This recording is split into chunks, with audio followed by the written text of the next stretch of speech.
We're back! We did it! Yes, we did it! Apologies for the technical issues. Literally have no idea what was happening, but the important thing is it's fixed and we're good, so we are good to go with our next match for the night. And our second match for the night. As soon as we get our players here. I'm gonna go ahead and hit Gan with that ping. Send player up for stream. We are good, and we should be good to go. There we go. Hopefully it's smooth sailing from here, right? Yeah, right? We see there's nowhere to go from here but up.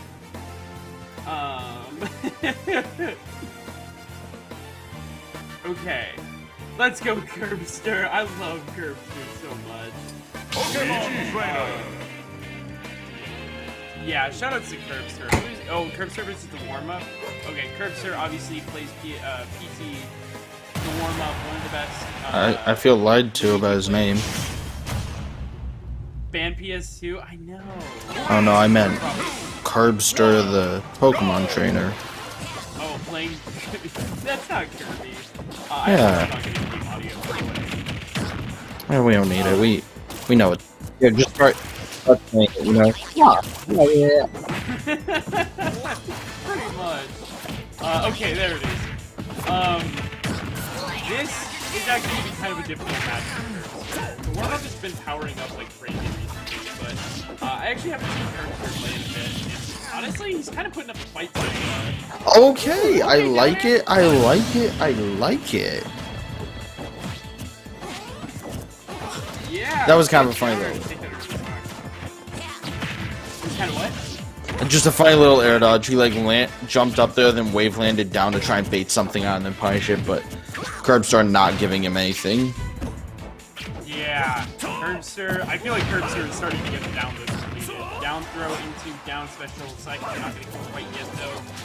Curbster is very much still kicking it. I'd like to swap the Charizard. It's high percent.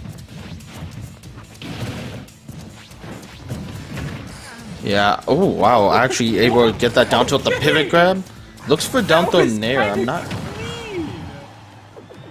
Curbster kind of popped off a little bit down air, but it doesn't get the spike. That's actually so sad. But seriously, that was such a clean string there from Curbster. Just had read after read and was able to execute on those punishes so effectively, and just continues to keep racking this damage. Whoa! That is unfortunate. Yeah, that seemed like it was another good read coming in, though. Yeah, Curbs is playing super well right now. I'm not a big fan of the up smash at ledge, but you know what? He makes it work. The warm-up not actually able to find that kill combo. What is that? Okay, the Waveland jab lock into up B. Alright, the warm-up. I see you. That was kind of nice. Uh-oh, grab on a big heavy character. Stops the combo, though. The up B out of shield. Yeah, and that move does have super armor, so, you know, if you're not able to bait it out and space properly, you will just get hit with it, and it's a very powerful kill option. Wait, no double jump. Curbster lost his jump. Okay.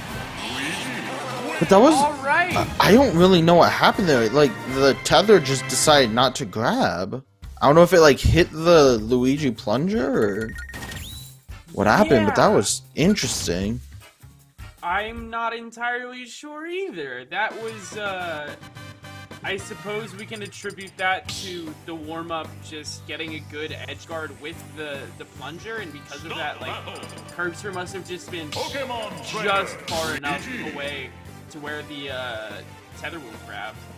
I think that's super unfortunate, but Curbster, as long as Curbster can keep a cool head, I think they have a good shot at taking this. Yeah, I think they do have a really good shot, especially on a really big stage like this. You get a lot of to run around with. I think this is fine counter pick.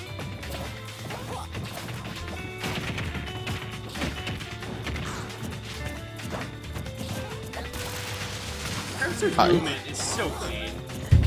Yeah, I mean, it looked like he was super in control of that game for a while there, but oh no! I feel like Curbs just has such a good lead every time, and then one unfortunate thing happens, and he just loses a stock for it. Yeah, let's see. Plunger is just not finding their marks. It is pretty unfortunate. So far, though, that up special barely missing its mark again. Great read on the neutral getup. Warm-up is using that a lot, and Curbs starting to get the punishes for it.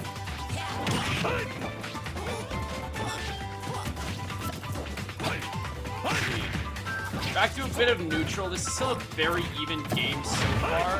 Oh, here's a grab. Could be eating my words. Gets the jab block. Not going to be getting much out of that though. Okay. Interesting use of the side B there. If that was a misfire, that would have been very, very cool by the warm-up. Alright, now the warm-up just kind of spacing out with these neutral beats. He doesn't have to be the one to approach, but he whips a grab and eats a Charizard back here in the face. Loses his stock at like 70%, and now all of a sudden, you know, it felt like the story of the game was Curbs would get a lead, and then something would just be incredibly unlucky. He'd lose his stock off of a small air action. But now the tables have turned, and it's actually the warm-up losing his stock incredibly early to one little mistake, and now Curbs has the lead once again. It's up to him to be able to finish this game. Doesn't get hit by the dash attack. These fireballs are just making it so hard for him to actually approach.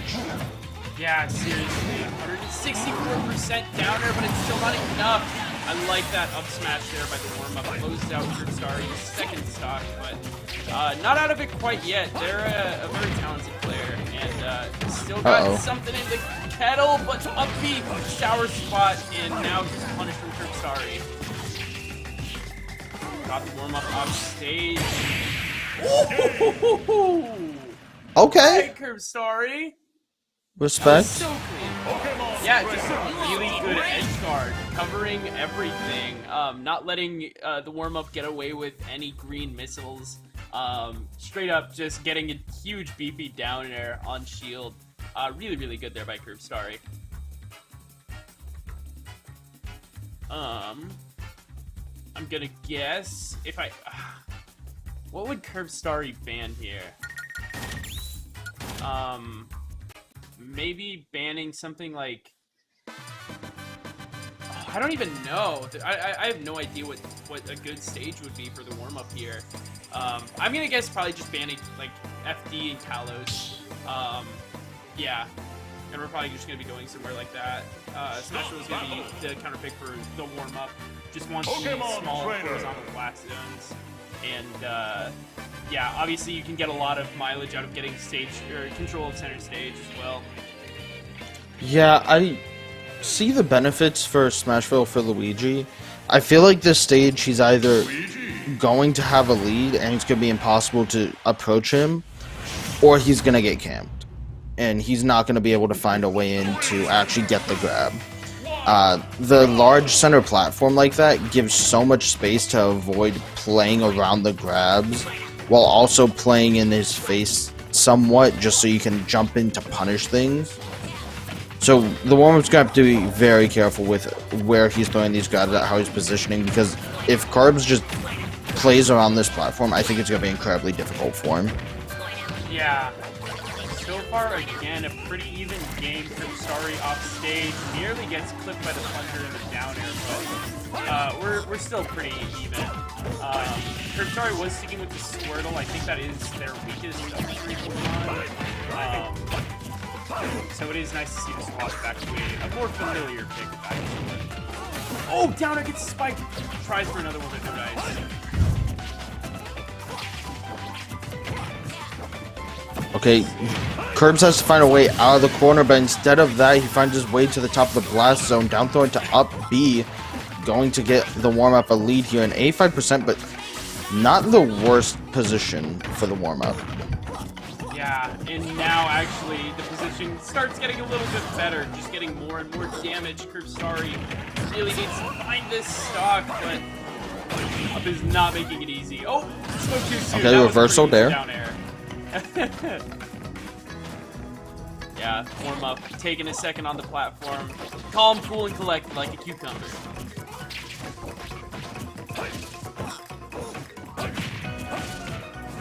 Okay, I like the trade of the jabs, but he does it from a spot where Curb Sorry is able to jump, or rather air dodge away. This is going to just be a reset to neutral. Both players try to find their opening. We're seeing a lot of Razor Leafs come out from Curb Sorry, but another down throw into the up B from the warm-up. One stock remaining for Curb Sorry's winner's bracket. Yeah, really got to get something going here. Just getting some damage with that down throw into up special, but it just feels like part of the momentum that Curb Sorry had in that game one. It's just starting to be. It's just not there anymore. The warm is really starting to cope with this damage. Oh, back airs. This damage is so real. That was a really good combo too. Recognized the DI from Curb Sorry was not going to allow him to finish that combo to a kill. Instead mixes it up, gets his damage, but Curb Sorry able to catch the get up with a forward smash. Even this out one stock apiece, and we know Ivysaur can take early stocks, especially from a character with a recovery like Luigi. It can be very difficult to actually get the recovery. Okay, Plunger just putting up a huge wall. Curb Sorry rising back air, makes it back onto ledge, but one good hit. That up smash hit from the warm up closes out game number 3. That was so tragic. Yeah, Curb Sorry was playing well there. It really felt like they were plugged in and like just doing a good job of getting reads on the warm-up.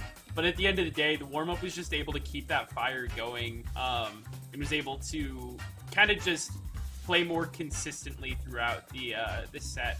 Really, really good play to both players either way. But I believe we are actually going to be moving into... Oh, this is another winner's quarterfinals match. This is B-Rice versus Quack. I'm not familiar with Quack, but B-Rice obviously going to be the Isabelle player. Game & Watch player in Quack. Okay.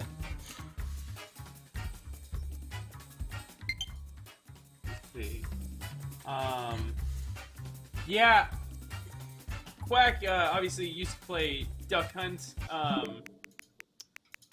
Ended up dropping Duck Hunt for Game & Watch. You know what? I respect it. We're starting to see better results, apparently. Or Quack is starting to see better results with the Game & Watch compared to the Duck Hunt. So I honestly support that. If you're getting better results with your with your other characters, then it's like, all right, you might as well just swap to those characters. Oh yeah, yes, let's go hiding the UI. But how will the chat know what percent our camera is at? You all do not deserve that information. You will be kept in the dark of the percentage of the battery life of our player cams. Anyways, B-Rice does have a good amount of experience on Game & Watch players. Yomada Fu, Skylar. AG does have a good amount of plethora of them. Representation. Yeah. Actually, is that Game & Watch gameplay in the back? No, that's Falcon versus, what is that, Inkling? Yeah, that's Inkling, for sure. I think that's so iconic. I think that's Link. Is it? It did way too much knockback to be Inkling. Oh, no, that's, oh, it's Incineroar. We were totally looking. We were both wrong. No, not really close. I mean, I guess Incineroar up throw and Inkling up throw kind of look similar. Anyways, back to the match at hand.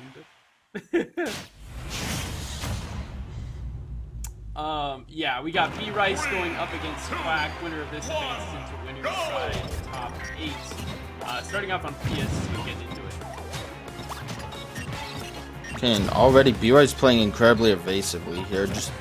We saw the use of the pocket invincibility already just to make it so the one time Quack actually had an opening, he didn't take any damage.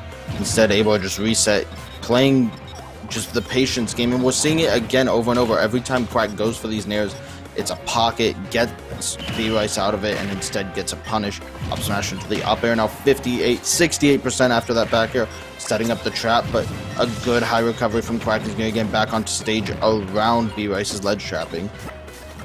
Yeah, oh, I like this. Pockets the forward air bomb. Both these players are kind of playing a bit more, or they were playing more reserved. Now they're kind of just throwing stuff at each other, but it's always nice to see a match that starts and like 10 seconds in, nobody does any damage to each other. It just tells me that both players are using the noggins to get their hits on their opponents.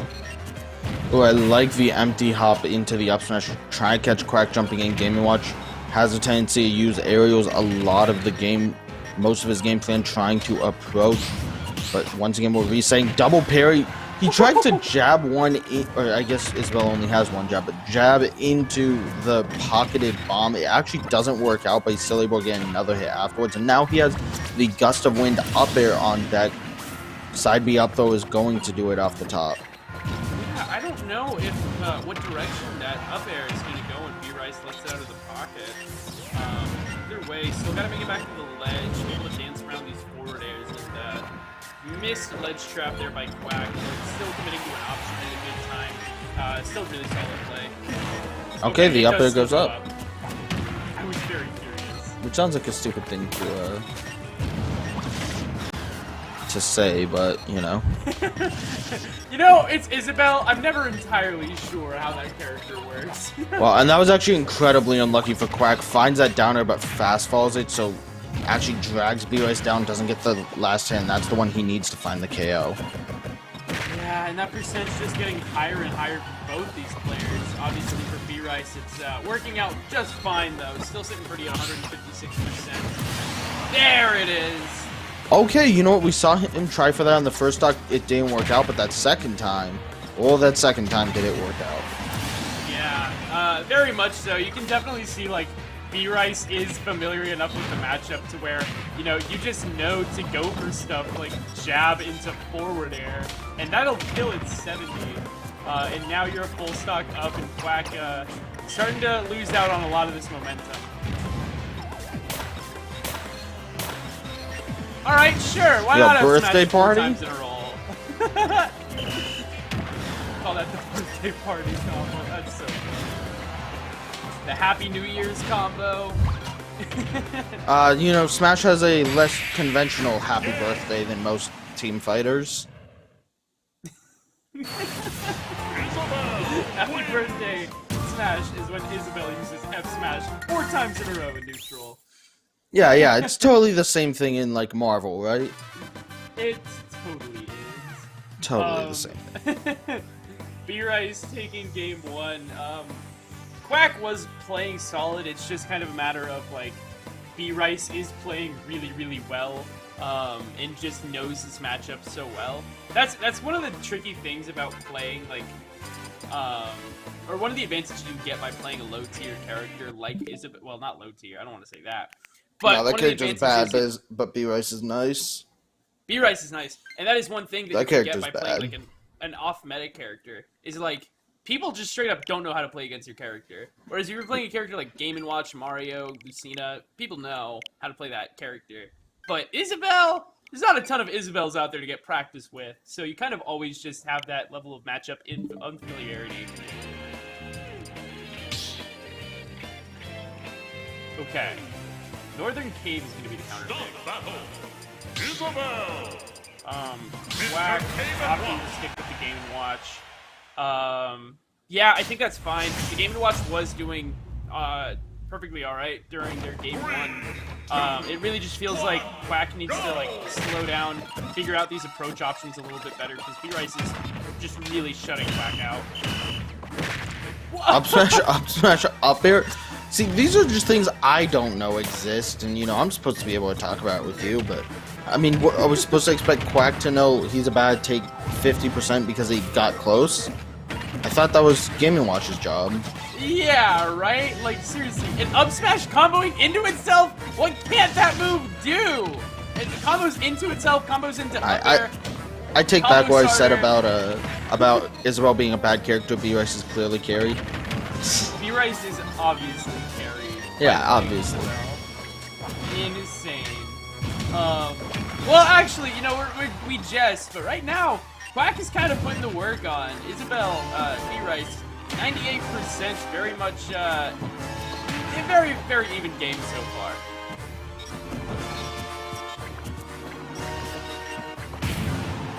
Yeah, like the Nair just forces Game & Watch off. Going to actually try for the 2-frame with the fishing rod, but it's not going to happen. Neither is that down smash. Actually, B-Rice getting put on the ledge now. These fares actually going through Isabel's pellets. That side B up though, that kills early, man. On a light character like Game & Watch and double check. Oh no. Quack. Quack with an unfortunate SD at 0%. Yeah, that's actually insanely tragic. Still alive, but it is it just feels like the momentum is very, very much in favor of B-Rice at this point. Like, the wind has been taken out of Quack's sails.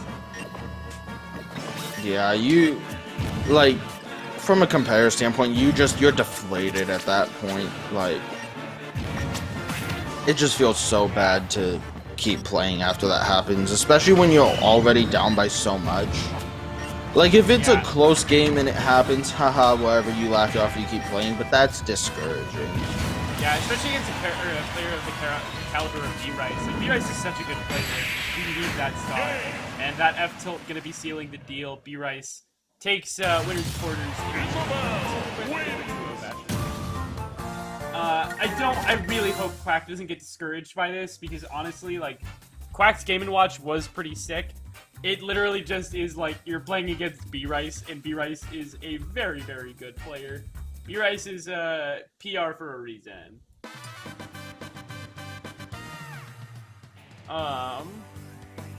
That being said, I believe we're going to be stepping into our top 8 bracket here.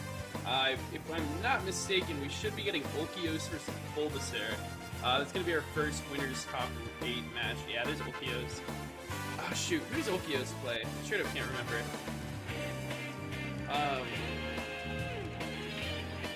Plays Ness. Okay, thank you, Andrew. Behind the scenes. So we're likely going to be seeing some Ness versus PT. I don't know how much experience Bulbasaur has in the next matchup, actually. I feel like everyone's got some Ness practice here and there, right? Like, Ness is one of those characters that you run into one every tournament almost. Like, there's a lot of Ness players, it feels like. That's true, and I do know that Bulbasaur is very much a Wi-Fi warrior, or has played a lot. I don't want to say Wi-Fi warrior, but Bulbasaur has played a lot of Wi-Fi, and you kind of can't play that goes hand in without hand. running into Ness, you know? Yeah, that goes hand in hand. Oh, let's go, Dan, setting up player camps. Shout out to Dan, the owner and purveyor of Pure Esports, the Pure Gaming Lounge out in Gilbert. Make sure you go and support them, because they are super duper cool for giving us this venue to actually host this tournament in. Yeah, the venue's super sick. I was super surprised with, the first time I went. Super spacious. Did a good job of setting up, setups far enough away from each other that it still felt like a relatively safe thing to do coming out of, quarantining for a year and a half. And just super great venue. I really like it a lot. Yeah, I always say, like, even if you have a good PC at home, like, my PC that I have has a 3080 in it, but, like, I still want to go to Pure Esports, literally for nothing else, but, like, they have, if for nothing else, other than they have amazing internet speed there, because my internet is pretty trash, I'm not gonna lie. So, even if you have a good setup, it's still worth, hopping out there if you got, like, a tournament or something. Huge thank you to them again. And you know what, while we're waiting for our next match, I want to do a real quick plug. We do have some announcements that are going to be being made on this upcoming Wednesday before stream starts. So make sure you tune in at 6:30, because it's going to be some really cool stuff. I am, like, super excited for what is coming. Yeah, it's really cool. Make sure you tune in for that. I plan on being there, so I'm looking forward to it. Yeah. I think they're actually gonna have, like, a camera so you guys can watch it happening live. Yeah, it's gonna be a lot of fun. Either way, Okay.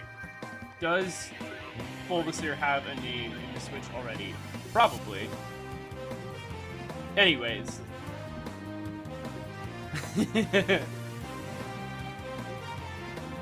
Shoutouts to Bulbasaur. Shoutouts to Ulquios, too. I haven't seen Ulquios in forever.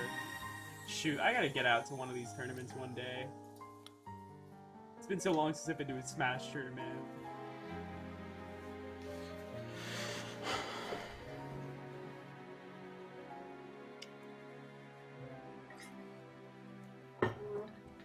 Hope you're there in spirit every week, doing just this, you know?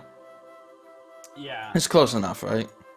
Pretty much. I got my fingers in... Never mind, I don't know where I'm going with this. Is that fart forever? Is that what the... Alright. What? I'm pretty sure, Bulbasaur's tag is fart forever.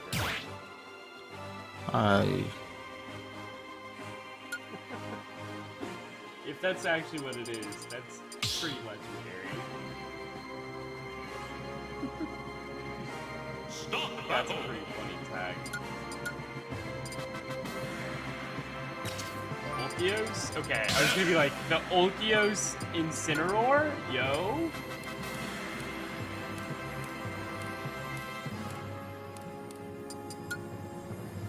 Okay, it is not fart forever. Yeah, I don't know where you're getting that one from. I may have looked away for a minute, but... I swear, somebody had the tag fart forever. Wait, I feel like Bulbasaur's wearing the same shirt that Rensley wore to a tournament like a couple weeks ago. I definitely saw that. I was like, wait, I've seen that before. That is so funny. I said, wait, Rensley did really good last week. I need to copy the drip. That's what I need to do. Exact same shirt. That is so funny. Either way, I totally forgot. Bulbasaur actually plays Snake now. Kind of has been bouncing around between Bowser and Game & Watch, but recently has been finding some success. And honestly, just has seemed to really, really like playing Snake. And I think that's the most important thing at the end of the day. Yeah, Snake's a fun character. Honestly, yeah. If nothing else, no matter how much you complain about that character mashing or being dumb or whatever, Snake is a fun character to play. Yeah, but maybe not in this matchup. We just saw how much Ulquios healed off of somewhat careless projectile usage by Bulbasaur, not really thinking about Ness's ability to heal off the explosions. Yeah, you know, it's kind of like how we were talking about earlier. Like, Ness is kind of a character that you don't want to be approaching. Good C4 going to be taking that stock. But I do think Bulbasaur, like, has the luxury of being able to play very passively against Snake, but we're not really seeing too much of that. We're seeing a very aggressive Snake coming through. And I don't know how much I'm a fan of that. I mean, when Ness can heal off of all your projectiles, what do you do?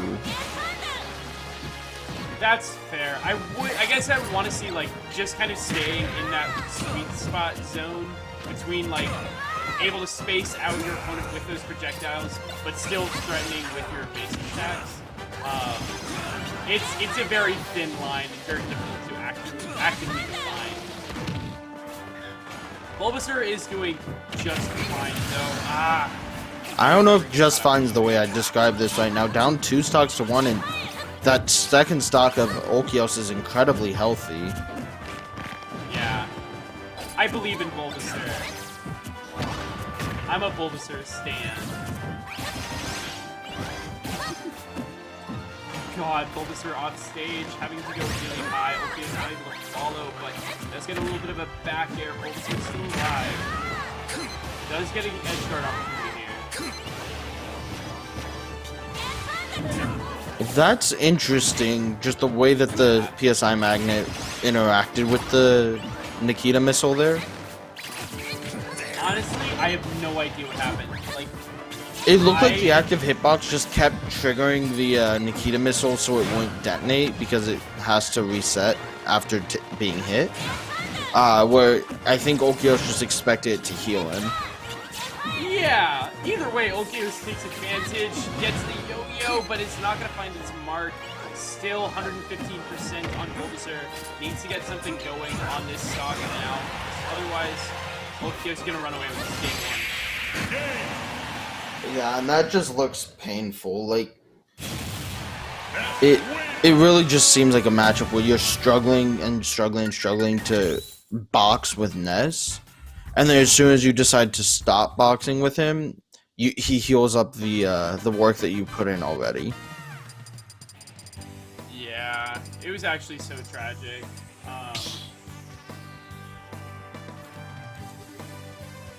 Stop the battle.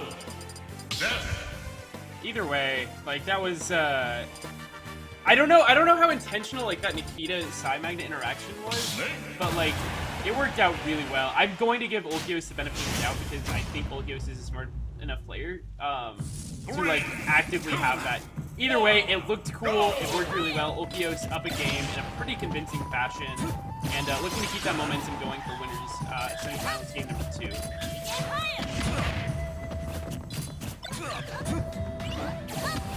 Yeah, and now I'm actually liking what we're seeing Bulbasaur do, even though he got a lot of damage punished for it, is he's throwing these grenades at Olkios, and then just try to dash attack the PSI magnet. Yeah. Use it as a bait, like, hey, I know you want to heal off this, so let your guard down so I can box with you. Yeah, and honestly, that is kind of like finding that sweet spot that I was talking about earlier. So far, though, it has kind of been a very Olkios-centric game.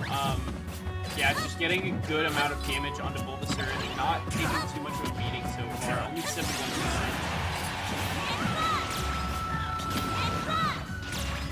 Okay, the PK flashes, I see what Olkios is going for there, just try and make it, you know, really difficult for Bulbasaur to land. If he does manage to hit one, it'll definitely be the stock, and if it doesn't hit, it forces a bad landing with that air dodge, just like that. Back throw going to be the first stock in favor of Olkios once again. Yeah.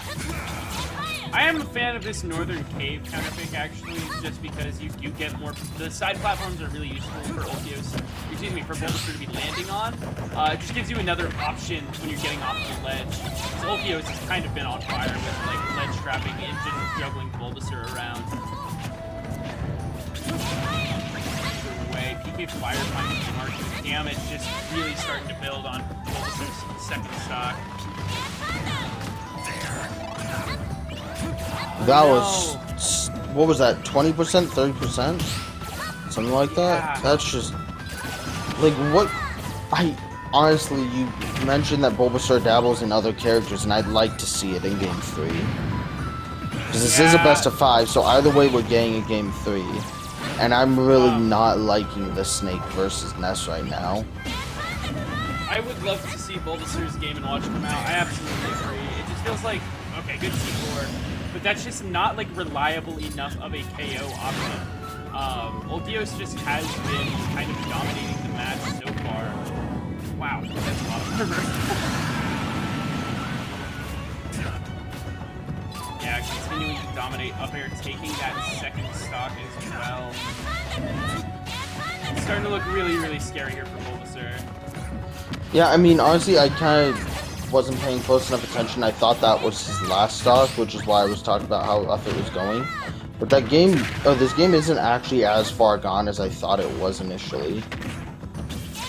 Bulbasaur is definitely still in it, and it is possible to make the comeback happen.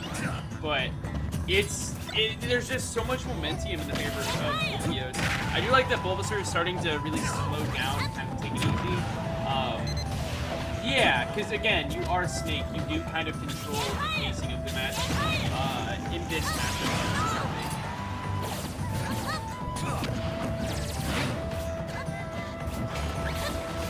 Yeah, and we're starting to see Bulbasaur using the nades a lot more just as trading tools more than projectiles.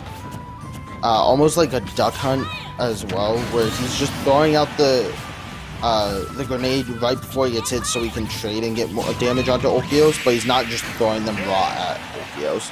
Unfortunately, he does get hit with a raw PK Fire into a back lane. That's going to take away the stock. And game number 2. Yeah, again, Olkios just playing so well. Bulbasaur does have a Bowser and a Game & Watch, and honestly, against a character like Ness, I think pulling out the Game & Watch would be very justified. given how the snake has been going so far. That being said, if Bulbasaur is just hard committing to the snake and just wants to play that character, I support it fully. But at the same time, like, it's been rough. Snake. Yeah, sticking with the nest. 3, Or excuse me, sticking with the snake. Bulbasaur, down 2 games, really needs to make this game number 3 happen.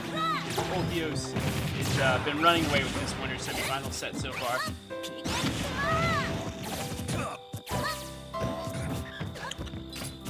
Town City, I can see why this would be the pick for Snake. It's nice and open. It's, you know, small side blast zones, but a lot of room to play around with.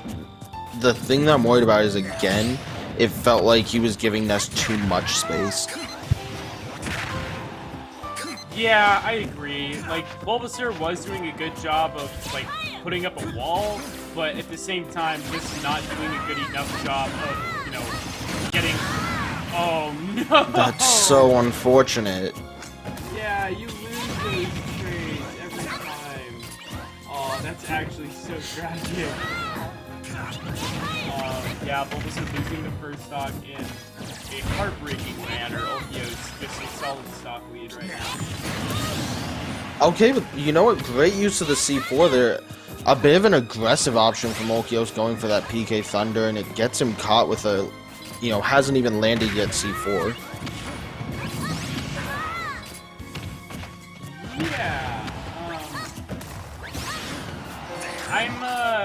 Oh, it's been a that's... weird match so far. Yeah, and Olkios is really just calling out Bulbasaur's autopilot, you know? He's pulling a nade every time he gets hit. He's, you know, he sees them on top of the C4, he detonates it. It really feels like Bulbasaur's Snake fundamentally is doing what it should, but he's not paying respect to the matchup that he's in. Yeah. Still has a chance, and that chance got a little bit slimmer there. An up air finds its way into a back throw. Olkios now 1 stock away from advancing into winners finals.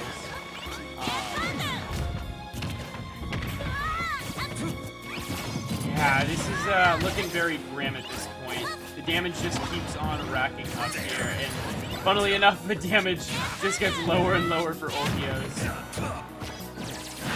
That grab was so far away, holy cow. Yeah. It kind of was. As soon as he got the melee mark grab. Olkios starting to just kind of bait for side magnet into something like back air, I'm guessing. But actually, it kind of feels like Olkios is starting to autopilot himself. Very much needs to, like, actually focus on taking this last stock. Obviously, Bulbasaur still is at 125%, but can't start playing sloppy just because you're about to win. Yeah, and like we keep seeing, it looks like Bulbasaur's terrified of getting back thrown, but the spot dodge gets caught with the up smash. Yeah, you could just kind of see the panic setting in on that last stock. And that's You know, kind of, what you have he to do to didn't- punish panic like that. Just throw out a hitbox, it stays out for a good amount of time, and because of that, Olkios, takes game number 3 of winter semifinals. Yeah, and it really felt like he did not want to actually ledge trap Ness while he's at that high percent, because he knows if he gets grabbed, it's over. So instead of pushing his advantage when he had Ness at ledge, he would run away, pull out a grenade, and then, you know, just throw it at him from center stage and let Ness back on. And we talked about it, we beat the dead horse on this, that you just cannot throw every projectile you have 24/7 at a character like Ness. He's just going to get an advantage from it. Some characters you can, but Ness is not one of those characters. Yeah, Yeah. I agree, and that's what I was saying is I think fundamentally Bulbasaur's Snake was doing very well, but I think it's just maybe he hasn't practiced the matchup a lot or what, Yeah, but it not felt like his adapting to the matchup. he was playing on autopilot against a different character. Yeah. Well, either way, we're going to be having our other winners semifinals. We're going to get B-Rice going up against the warm-up. Obviously, the winner of this is going to advance to play Ultios in winners finals. Yeah, this actually is going to be a good match. Like I said, the warm-up has kind of been powering up recently. I think a couple weeks ago, let me double check. He was able to take third at a bracket, beating out players like Zekrom's Skarm, actually double Elim's Skarm from the bracket. Yeah, definitely getting some good wins, but obviously B-Rice, still one of Arizona's best players, top 10 easily, and not gonna make this easy for the warm-up. Oh no, untechable! B-Rice is still alive! Was that untechable or a mistech? I think it was just a mistech at 50. Yeah. Either way, B-Rice is fine. Down air? Oh no! What an edge guard, but just constant trades make it possible for the warm-up to come back. Yeah, still alive, still cooking. Gets the jabs. I like the down smash. Knows that the warm-up is probably gonna roll. And even if they don't roll, you still have an option to cover pretty much anything they might be throwing out.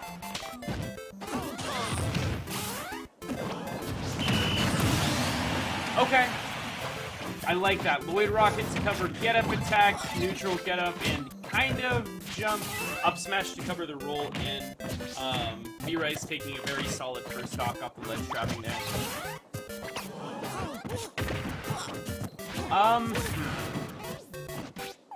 I feel like the warm-up is trying to rely a little bit too much on up special to take this stock, when you could have stuff like back air, like we saw right there. Obviously a very safe disjointed move. Well, not disjointed, but very safe move.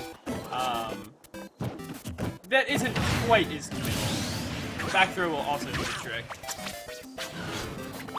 Serves a pizza to the Lloyd in the ground, you know they gotta eat too. Oh no, Warm-Up's dead. I don't really understand what just happened there, but you know what? If I had to guess, I would think that the warm-up might have lost their double jump, and that's kind of why B-Rice was able to literally just kind of sit there and wait until the warm-up died. But either way, last stock here, the warm-up still alive. B-Rice looking to change that. And I like that in the end he just goes to the other side of the stage, says Isabel's recovery is pretty solid, I can go around, I don't have to risk getting spiked by you and making this a even stock game.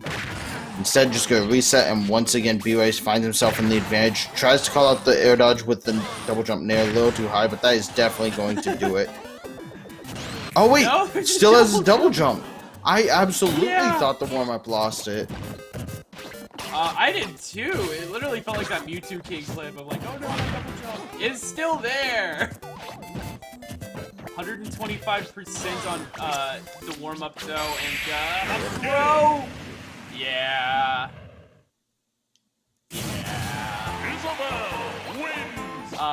At 120%, pretty much anything will do it, and all you need is that one fishing rod, especially on a stage like, let me double check this, small battlefield. Oh, actually it has the same exact vertical blast zones as DS2.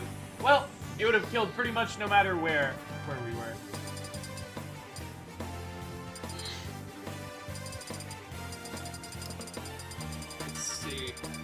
Game number 2, if I had to guess, I would say somewhere, yeah, Smashville.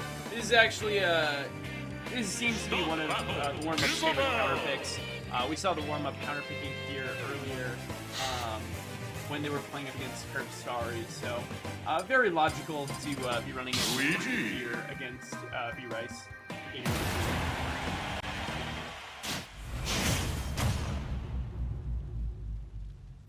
3, 2, 1, go! Game number 2 winners semifinals between B-Rice and the warm-up getting started now.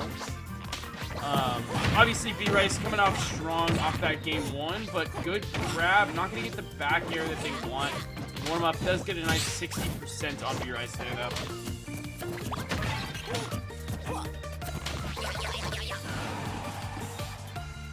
Dash attack, B-Rice is off stage. Yeah, again, just kind of mixing up the warm-up just by going to the other side. Ooh. Okay, nice little trade there. Just gets the hit, gets B-Rice actually in a really bad spot. B-Rice able to fight his way back down, just trying to keep the warm-up zone, but parry into the up smash. The warm-up has the lead now. Yeah, and a pretty solid lead at that, 73%, and this actually could be very scary. Good DI in there by B-Rice, going to be avoiding the full 0-to-death combo, but not without taking 55%. The warm-up in a very, very good spot right now.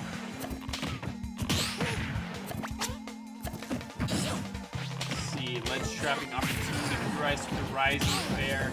Kind of such a good option with Isabelle. You pretty much need to be able to already be covering the Rising Aerial. Otherwise, it's like, you're just not going to get the punish on your opponent. And that's the stock. Double jump is available.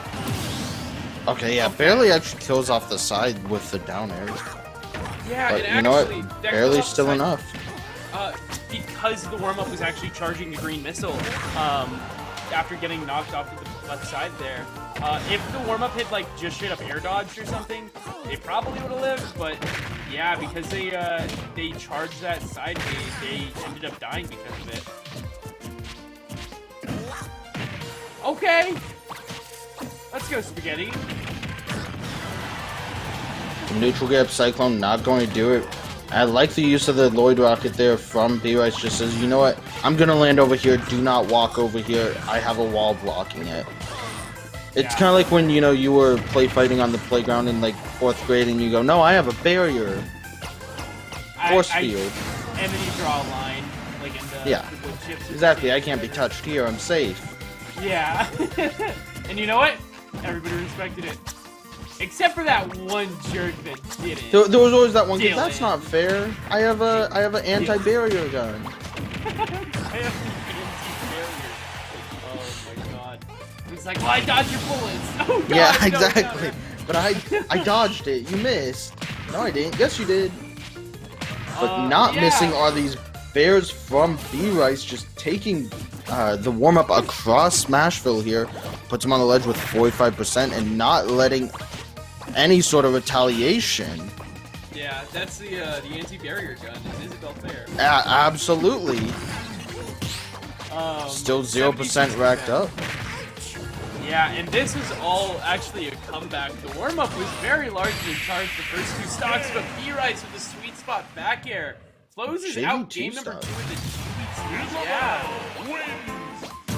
And just like that, yeah, B-Rice is all of a sudden 1 game away from advancing into winners finals. Yeah, and that one looked like it bothered the warm-up a little bit with the way he, like, retaliated in his chair after that. Like, he had the lead at the start of the game. He took the first stock. But then B-Rice just clawed his way back, got 1 hit of momentum, and took it all the way to the end of game 2. Putting himself on set point here. I think the warm-up, if the warm-up is able to continue to have like a good mindset and a good mental, they should be fine. Like, the warm-up obviously was able to take the first 2 stocks pretty easily. And I think, like, I don't know, if you're able to keep that momentum going for the entire game, then you should be able to win it. The way I've always seen it, if you can get a hit, you can take a stock, you can take a stock, you can take the game, and you can take the game, you can take the set. And I think the warm-up straight up was taking stocks. That's 1 degree of separation from taking the game. God, no, SD! Well, unfortunately, he hasn't taken a hit in 2 straight stocks against B-Rice here. Yeah, B-Rice. So your math may not be adding up right now. What the hell is that? B-Rice is kind of putting to work on the warm-up right now. 78% in climbing. Oh, and the grab flanks. I'm not going to count that. He still has not hit B-Rice once. Yeah, only a 1.2%. Oh, there we go. Finally, we did it. Fair comes in. Here's a grab, but you gotta be so patient around that Lloyd Rocket. B-Rice, the trap setup coming in so clutch to avoid getting hit by that 0-to-death. See, up air Wait, the catches warm-up got out. hit there? I absolutely thought he managed to find the back air onto B-Rice. Yeah, it was kind of weird, but apparently, I'm guessing it's literally just because like B-Rice's up air has more priority than Luigi back air. If I had to Surely. guess. So, But- the warm-up did manage to find a neutral get-up into an up B kill onto B-Rice. Unfortunately for him, though, it wasn't enough to even out the game as B-Rice immediately finds a response kill. Yeah, and now B-Rice is an entire stock up, and it's feeling really scary here for the warm-up. You very much got to find something.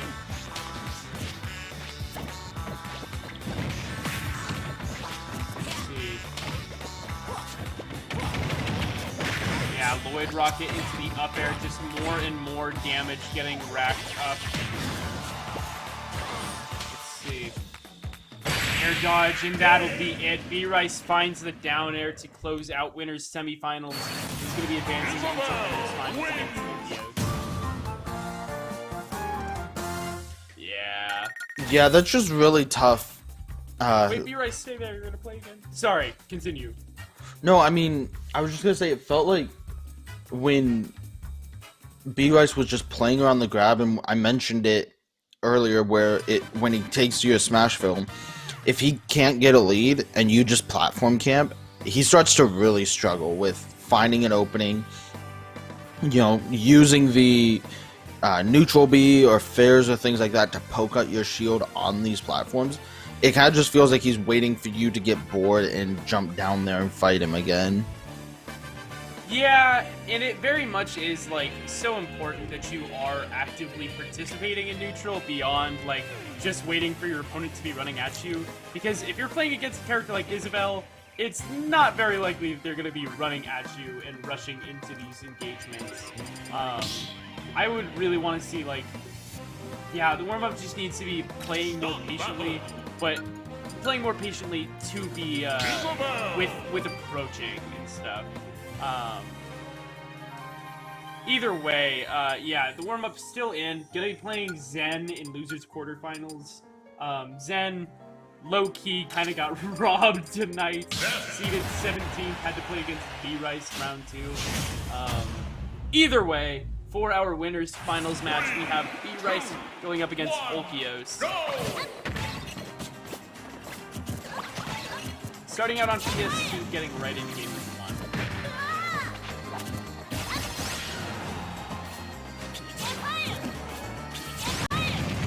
Bit of an even game. B-Rice gets caught out, very patient after losing that double jump. Reserved with the up special, not going to be dying or anything like that to any sudden gimps.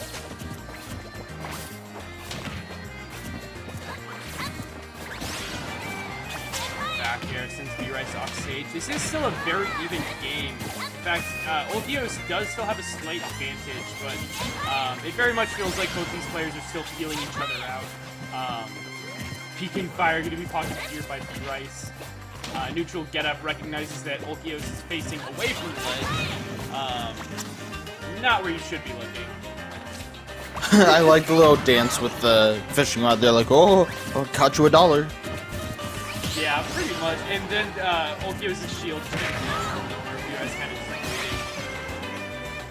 The balloon is extending the hitbox of that back air. That's actually so messed up. Good SEI out of that up smash. B-Rice able to get a back throw on Olkios. But not out of it quite yet. Olkios off stage. B-Rice doesn't even need to pocket that up B. Yeah, just slinging pellets at him. It's going to actually be able to do it. It got the soft hit, but it was just so far out of the blast zone that it didn't matter. Yeah. Ooh, okay, DI. Let's see. Damage starting to get racked up here onto B-Rice. 134%, but back throw finally finds its mark. Olkios takes that first stock, and this is a very, very even game so far.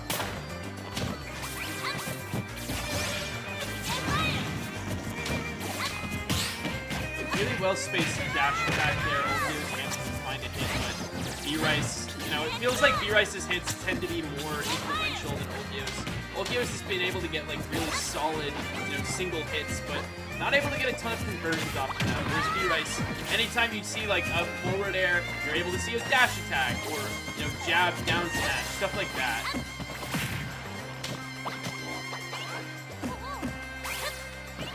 Ledge Trump, known vulnerability on the side of Ulquios, gets punished by down smash. Not gonna die quite yet, but oh, B-Rice! Oh no! Okay, B-Rice with the tech though. Yeah.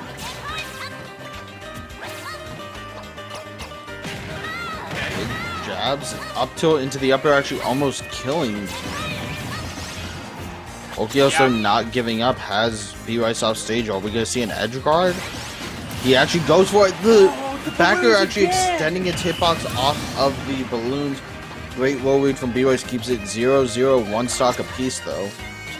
Yeah, that is the second time that's happened this set. But this time, it was a sweet spot hitbox that B-Rice got hit by. And just like that, both players not wanting to lose this game one, and they are both playing very, very well right now.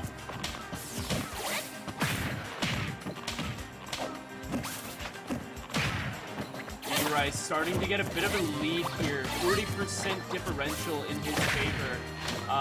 Just doing a really good job of dancing around all of Ulquios' hitboxes. That was just everything being thrown at Ulquios. He managed to avoid the side or the PK fire, but doesn't manage to avoid the F smash, unfortunately. Still not out of this game. He can't really go edge guard. Okay, that was almost as craziness. Yeah. Either way, it is starting to come back for Ulquios, getting 80%, but B-Rice is very close to actually just closing out this set. 127%. Any strong hits should be able to take it for B-Rice. Ulquios off stage, downer misses his mark, but still cooking with gas. Jabs, up smash doesn't find its mark. Good patient spot dodge there by Ulquios. Okay, not sure what that hitbox was. I'm guessing forward air, ledge trump. Not going to get the stock off of it. Both these players still alive, but up throw at this percent. 160, definitely going to take it. B-Rice goes up.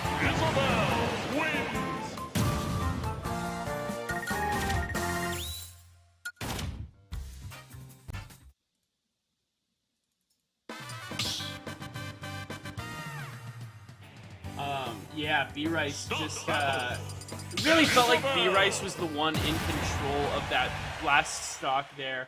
Just kind of did not get hit by anything Ulquios was throwing out. And for every one hit that Ulquios is getting, B-Rice is getting a 2. And at the end of the day, that's just the best way to be getting damage. Just hit your opponent. Smile.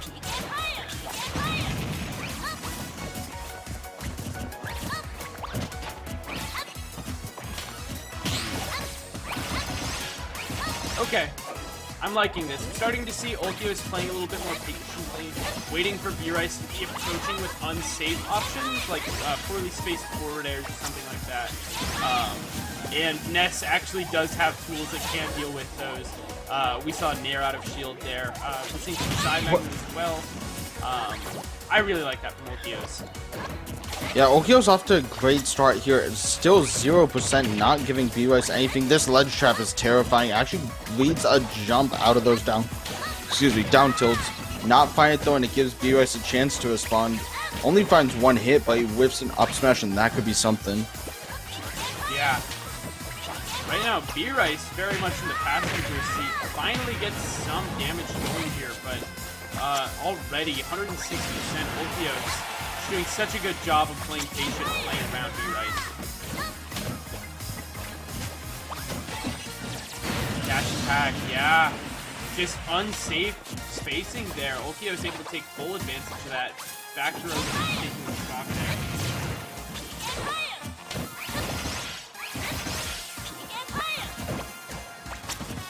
Good pocket there by B-Rice. I think the idea was literally just to be getting invulnerability. Either that or B-Rice just had the sickest read and knew that PK fire was coming.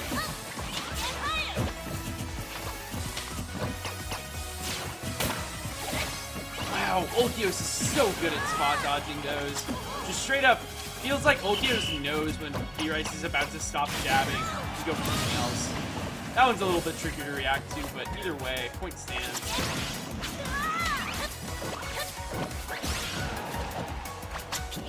B-Rice currently still down about 70%. Starting to work to make this comeback happen, but if Ulquios can keep this momentum going, it should be fine to move forward, and actually, they're looking good to take this game right now. Let's see. Oh yeah, SDIing out of the PK fire, and Ulquios manages to find a back air to take B-Rice's stock, and all of a sudden, Ulquios is the one in the driver's seat, and B-Rice is the one that's got to make the comeback happen.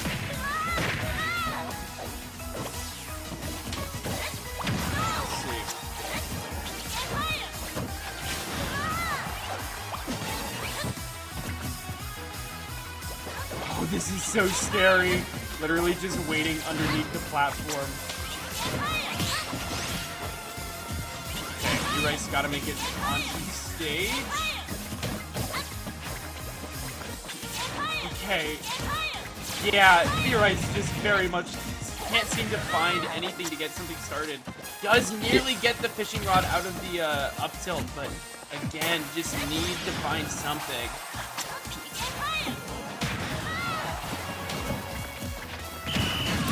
Alright, and a good roll read on the up smash. B-Rice still alive in this game. Yeah, absolutely. The run is still alive, 79%. However, Ulquios still has a lot of control over this game, keeping B-Rice at the ledge.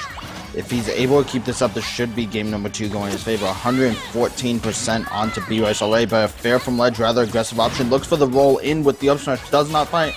And a back throw from Ulquios is going to force B-Rice off stage. Once again, rising down here. B-Rice just keeps fighting his way off the ledge, and it's working over and over against Ulquios. Yeah, back air finds its mark, and just like that, Ulquios manages to find game number 2. And that was, what was that, a 6-minute game? Or a 5-minute game? I didn't look at the timer, but it was quite a long game. Yeah, or it's 7 minutes. Yeah, so it's literally just like, what was that? A 4.5-minute game? It was a very long game.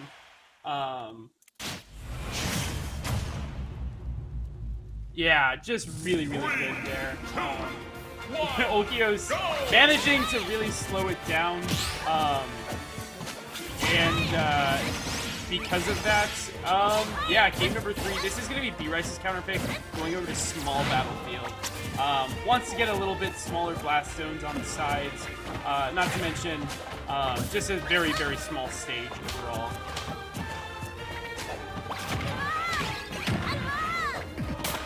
Okay, I like that little combo, throwing the down to as well, extend it.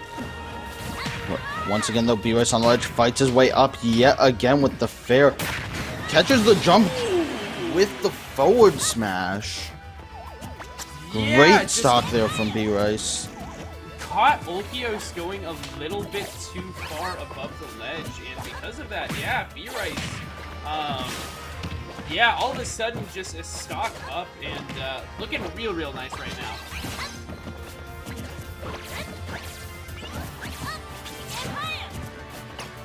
I am B-Rice just standing in place right now. Says, come on, you want to do something, just come and do it over here. I'm not going to approach you and let you, or not play on your turf. Yeah, and you know what? I really like that. Again, B-Rice is kind of more of a zoner character than Ness is. You have the luxury of waiting for Ness to approach you, especially when you're in a lead like this. No punish there from Ulquios, even though B-Rice doesn't have any ledge roll.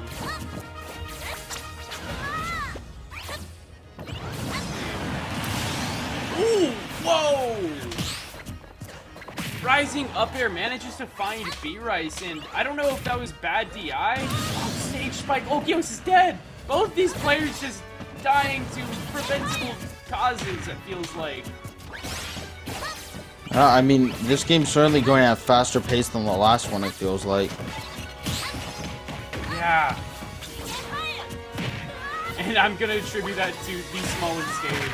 And B-Rice feels very comfortable, you know, when there's a lot of action happening. Very much not slowing down at all.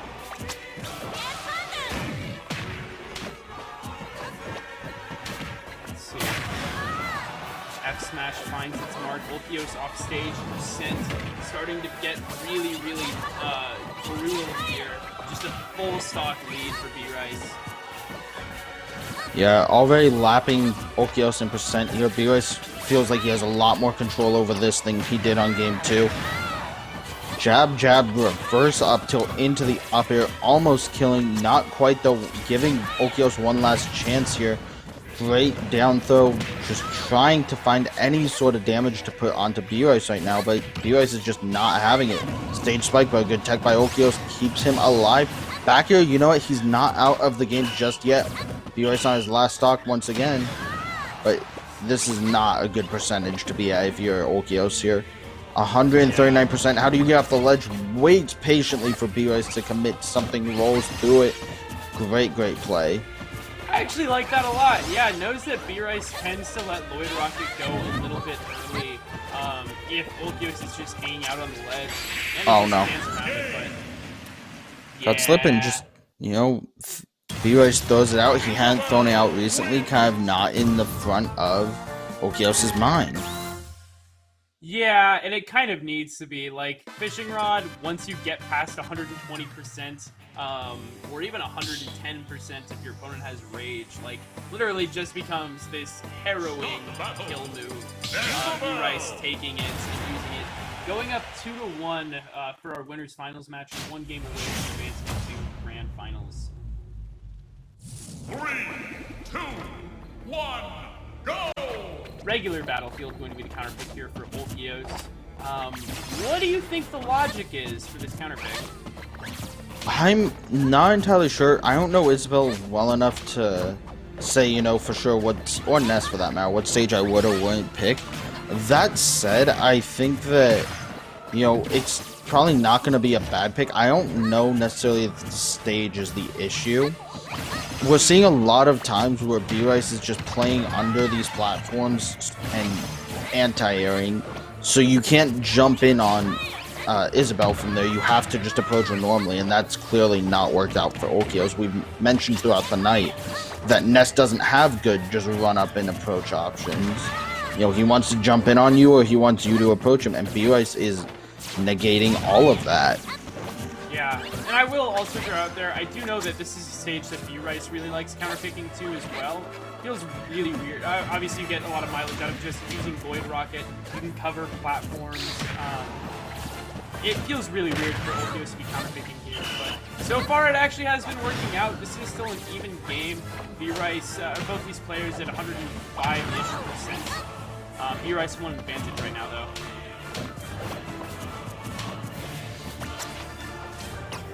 Oh wow, that's so incredibly lucky that it didn't actually hit Ness. What is that lag? What? Huh? Jab, jab, up smash, jab, jab, up smash, jab, jab, up smash. Now that is a combo I do not think I have ever seen before, but B-Rice makes it work. No, Man. not the Wabell. Okay, no Wabell. Yeah.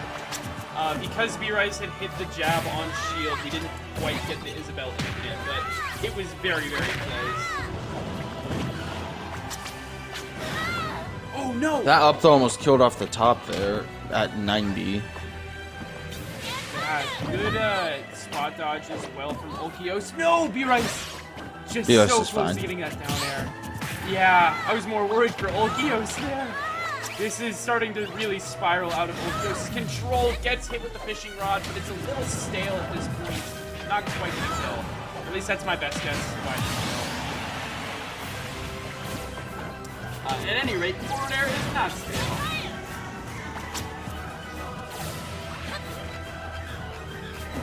B-Rice just crossing up Ulquios, mixing up which ledge platform is going to go to. Either way, back air going to be finding its mark. Ulquios takes B-Rice's first stock in just like that. Well, it's a bit closer of a game, but Ulquios still has a lot of work that needs to be done.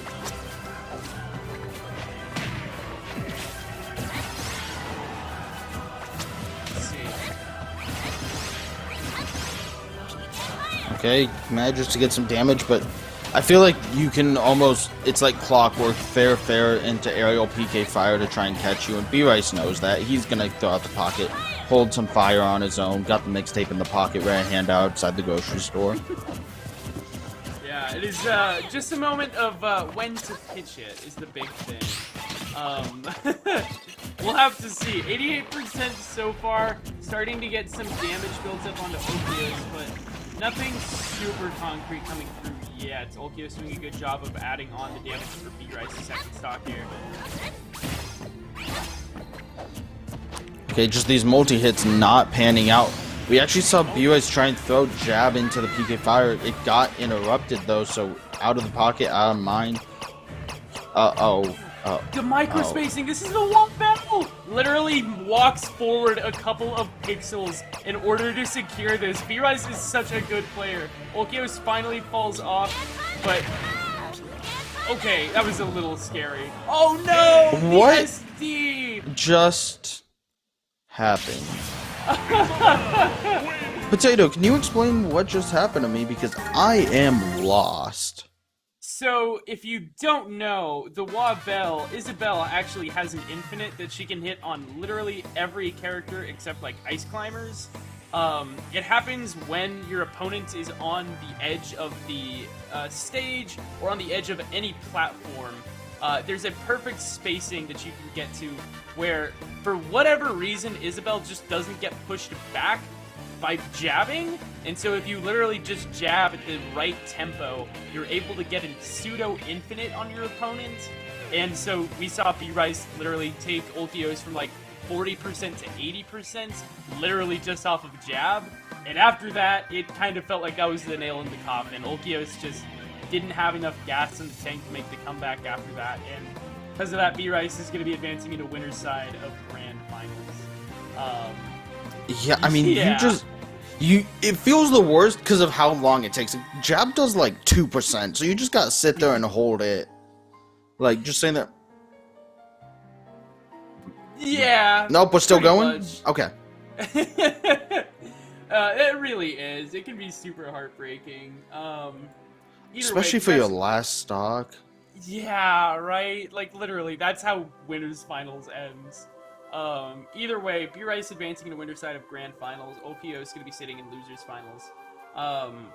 Andrew, are we good to toss it over to a bit of a break while we wait for Bracket to catch up? Would that be fine? Oh. I'm going to say we're going to throw it over to a break. I'm hoping Andrew's able to keep up.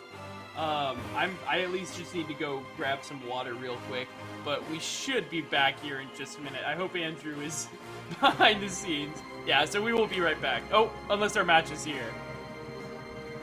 Okay, just kidding. Our match is here. It wasn't updated on SmashGG. That's tragic. Yeah, you thought you were getting a break, Potato? Apparently not. Okay. Yeah, this is going to be Blue versus the warm-up. The warm-up actually taking it 3-2 over Zen, an out-of-state Pikachu player who, low-key kind of got robbed because of seeding. Zen was literally seeded 17th tonight. Had to play against B-Rice round 2, which was super unfortunate. But, either way, the warm-up able to get a nice 3-2 victory over Zen, and Blue beating out Bulbasaur and Quack in this losers run. And for our loser semis match, we're going to see these two duking it out. The warm-up likely going to be sticking it with Luigi. And Blue sticking with the nest that we saw earlier in round number 1.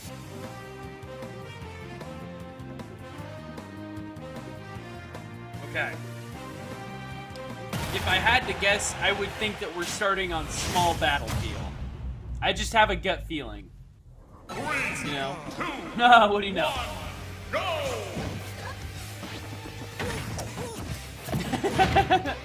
The warm-up literally just sprinting at Blue.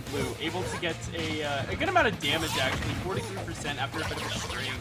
And looking to keep it going.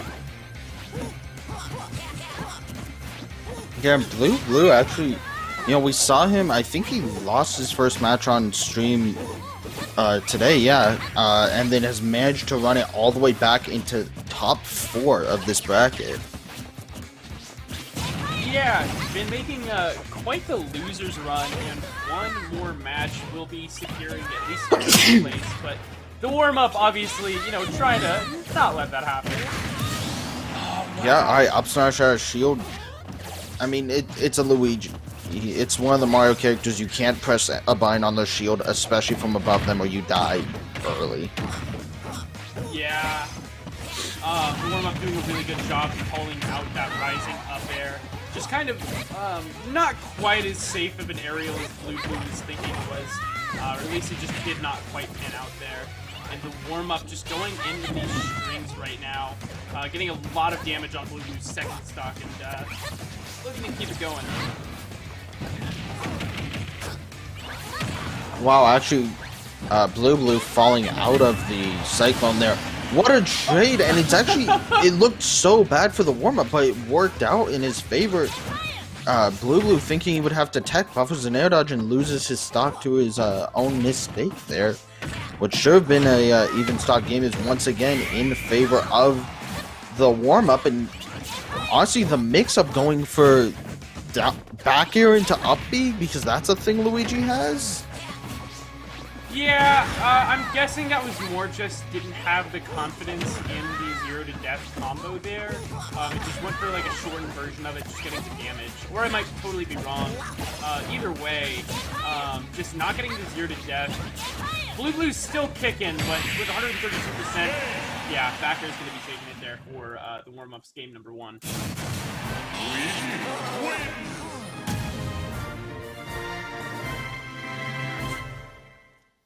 Yeah, really good showing so far from the warm-up. Solid 2-stock victory, and honestly, like, one of those stocks was literally just because a very weird interaction happened off stage. Blue got some work to do, gonna be counterpicking to Smashville. This is another one of the warm-up's favorite stages as well, so both these players feel right at home on the stage.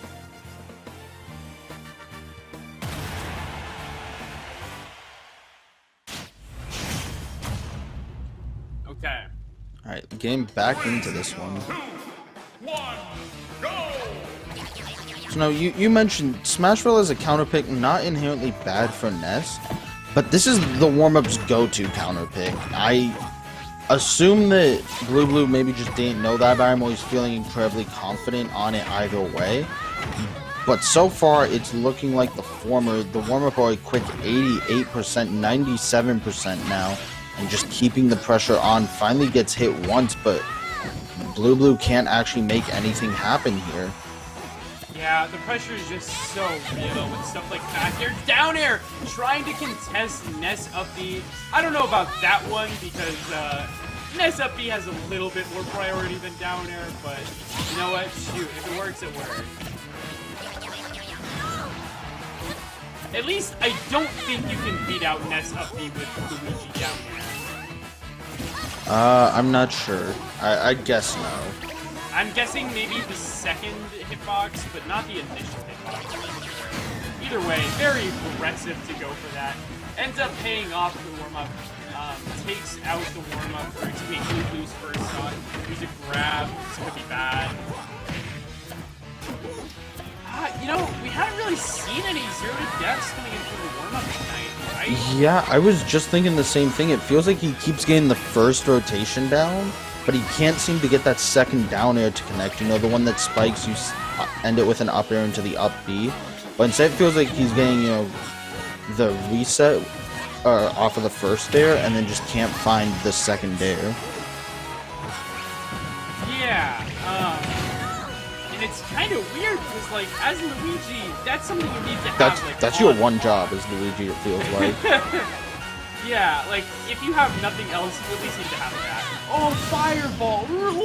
Ooh. Okay. I like the fireball as an edge guard. That's funny. Actually, I think that's probably one of the best moves that you could have used there.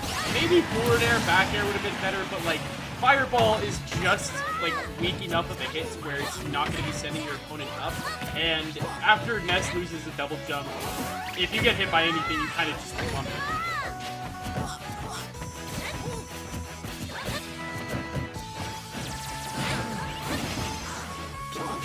Blue very much needs to get some damage. Missed up B.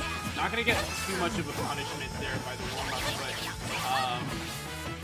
yeah, very much feels like both these players kind of just need to get stuff going on each other. Or excuse me, Blue needs to get stuff going on the warm-up right now. Has an edgeguard opportunity.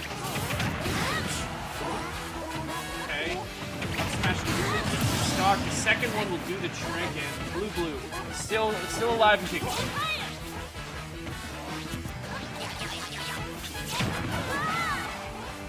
Back air, Blue gets sent off stage. Yeah, starting to get some solid damage here, 60%, but 116% for Blue. You have to be very, very careful. I love it. I mean, Blue's doing a great job of just getting his momentum started here. He's been all over the warm-up, puts him in an edgeguard situation. He expects the warm-up to go too low. Unfortunate for him, but just runs up and back goes in. Completely even game. This is all up to Blue here. The up smash actually connects. Yeah, Blue takes game 2, and it was a really, really close game at that.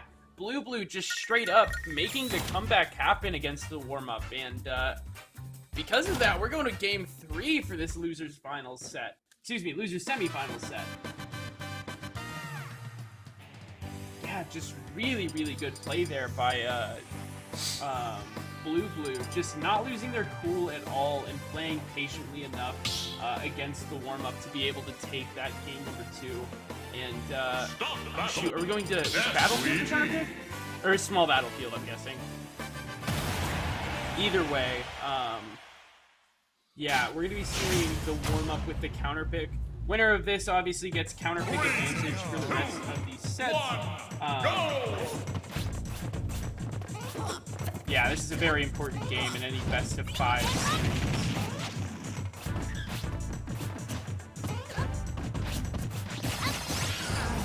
Right, dash attack as a bit of an opener for Ness, but Dare, as a response for Luigi, fights his way back down. Just throwing all these aerials, dancing around Ness's shield on that right platform, excuse me. Tries to approach with the Cyclone, but actually getting hit by the PK Fire. Invincible's the first hit, but it keeps going, unfortunately. And what a read with that F smash, dash back, F smash, catch the spot dodge, catch the stock off the side at 80%. Yeah, and now the warm-up still not too far behind, 100% on Blue right now. So it feels like this comeback is very possible. Yeah, back air reading the neutral get-up option, and now we're back to the game. Less than a minute in, 2 stocks already taken across the board. Now both these players opting to play a little bit more patiently as they don't want to have a repeat of what just happened. Yeah, another missed, like, 0 to death there. The warm-up really, really needs to get those on lock. I've always, praised the warm-up for having really good advantage states, but also at the same time, like, your grab is literally one of the best combo tools in the game, and you're not getting the combo that comes out of it. It's very much something that I would like to see happen. Good down smash from Blue. Going to be securing the warm-up second stock, and really solid lead starting to build up here. 96% again, not too far behind, but Blue can hold on to the stock. They might be in a very, very good position.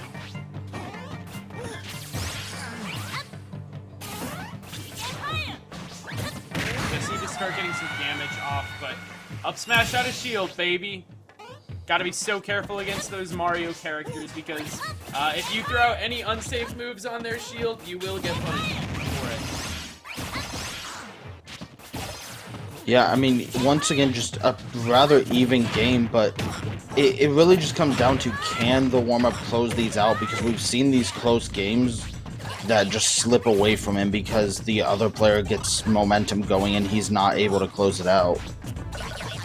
Yeah, and it kind of feels like that's what's been happening so far this set. The warm-up had a very, very strong game 1, but really needs to take this game 3 because otherwise Blue will have 2 games worth of momentum.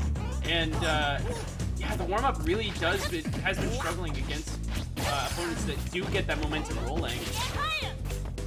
Oh no, an SD! Oh no. Oh, the warm-up looks heartbroken. Just so beat down. That's so heartbreaking to see.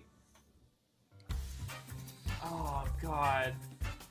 I believe in the warm-up. I think the comeback is possible, but the warm-up just has to have a good mental and just cannot let this get to him.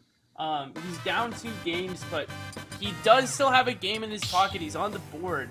If he can just get his momentum rolling enough for 1 game, then he could force a game 5, and after that, obviously it'd be anybody's set.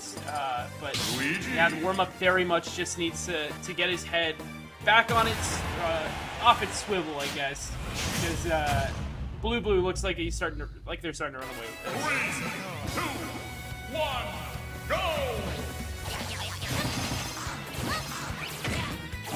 I mean, I wouldn't say running away, just because, you know, these games have been close enough where, like, they're very doable for Luigi and for the warm-up, but he's the victim of poor circumstance, almost where he loses his stock to an SD on a game he had every right to win.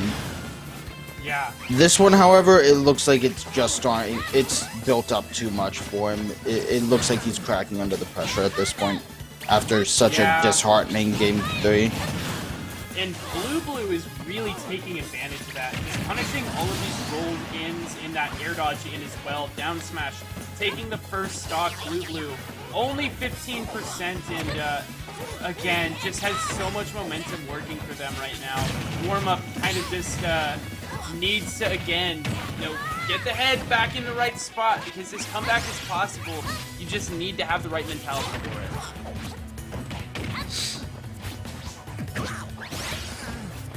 That smash on shield, just getting punished. Yeah, Ness just has so many fast burst options, and if you're hitting unsafe moves on shield, that's a shield break.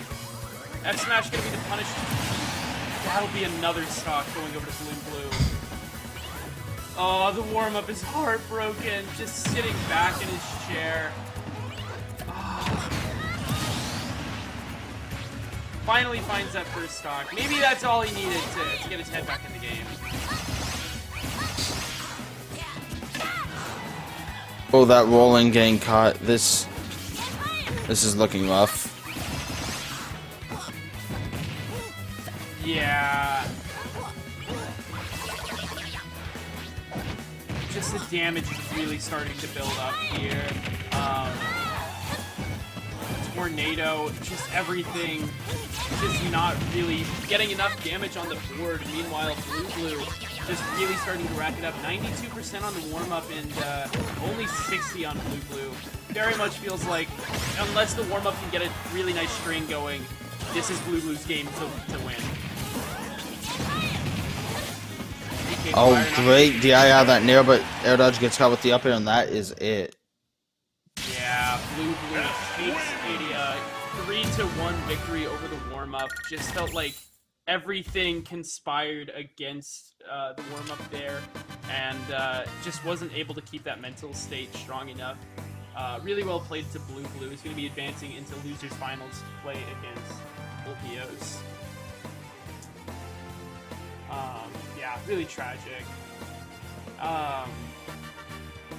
Either way, real quick, thank you to Deshuan0505 Jinx for the 4-month sub. You are very much appreciated. I promise you're not cringe, Jinx. You're keck in my book, Jinx. No, real quick, before we get into our losers final set, Ulpio is going to be returning. I do want to give one more plug. We do have our little SAK Direct happening on Wednesday. Make sure you come out for that. We do have a couple of announcements. There's some cool stuff in the works. It's going to be really, really cool. We're going to be showing it both in the venue and on stream, 6:30 p.m. Mountain Standard local time, whatever. So make sure you come out for that because there is some really, really cool stuff that we are going to be announcing. So definitely make sure you tune in for that. I'll be there. Will you, specific viewer watching this? I'm talking to you right now. No one else. Just you, specific chatter, the one listening to this. Why aren't you going to be there? Okay. Back to So anyway, reality. Nestidos. Nestidos. Indeed. Alright, Potato, I'll talk to you later. It's been fun. You know what? I actually kind of like Nestidos. I just think it's... Nobody serves out the punishment like Nest, so of course nobody can say I don't know where I'm going with this. Never mind, I take We're it all going back. to PS2, my good friend. It's a good stage. So far, shoot. Yeah, Okios is the purple hat. Yes, Okios has very much been putting in the work. Getting a very nice, what is that, 60-something% lead. Just really not letting Blue in at all. Well-spaced dash attack there. That third hit just a little bit bigger than the first, if I'm not mistaken. And Okios is using that neutral into its full advantage.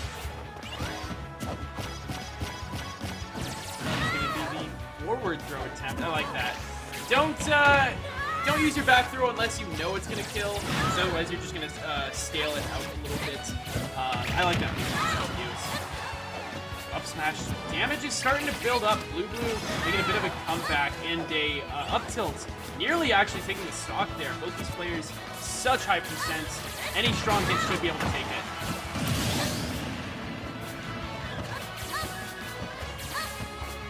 147%. Okios just needs one good hit. Tries for these forward airs. Down smash finds it, or up smash finds its mark. And just like that, we're back to the even game.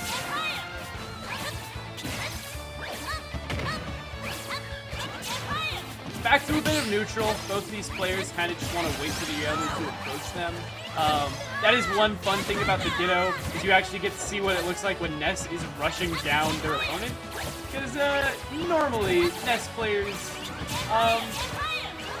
you don't always have to be rushing down your opponents, but in this matchup, you kind of can just as much as you want to. So that's kind of what we've been seeing so far.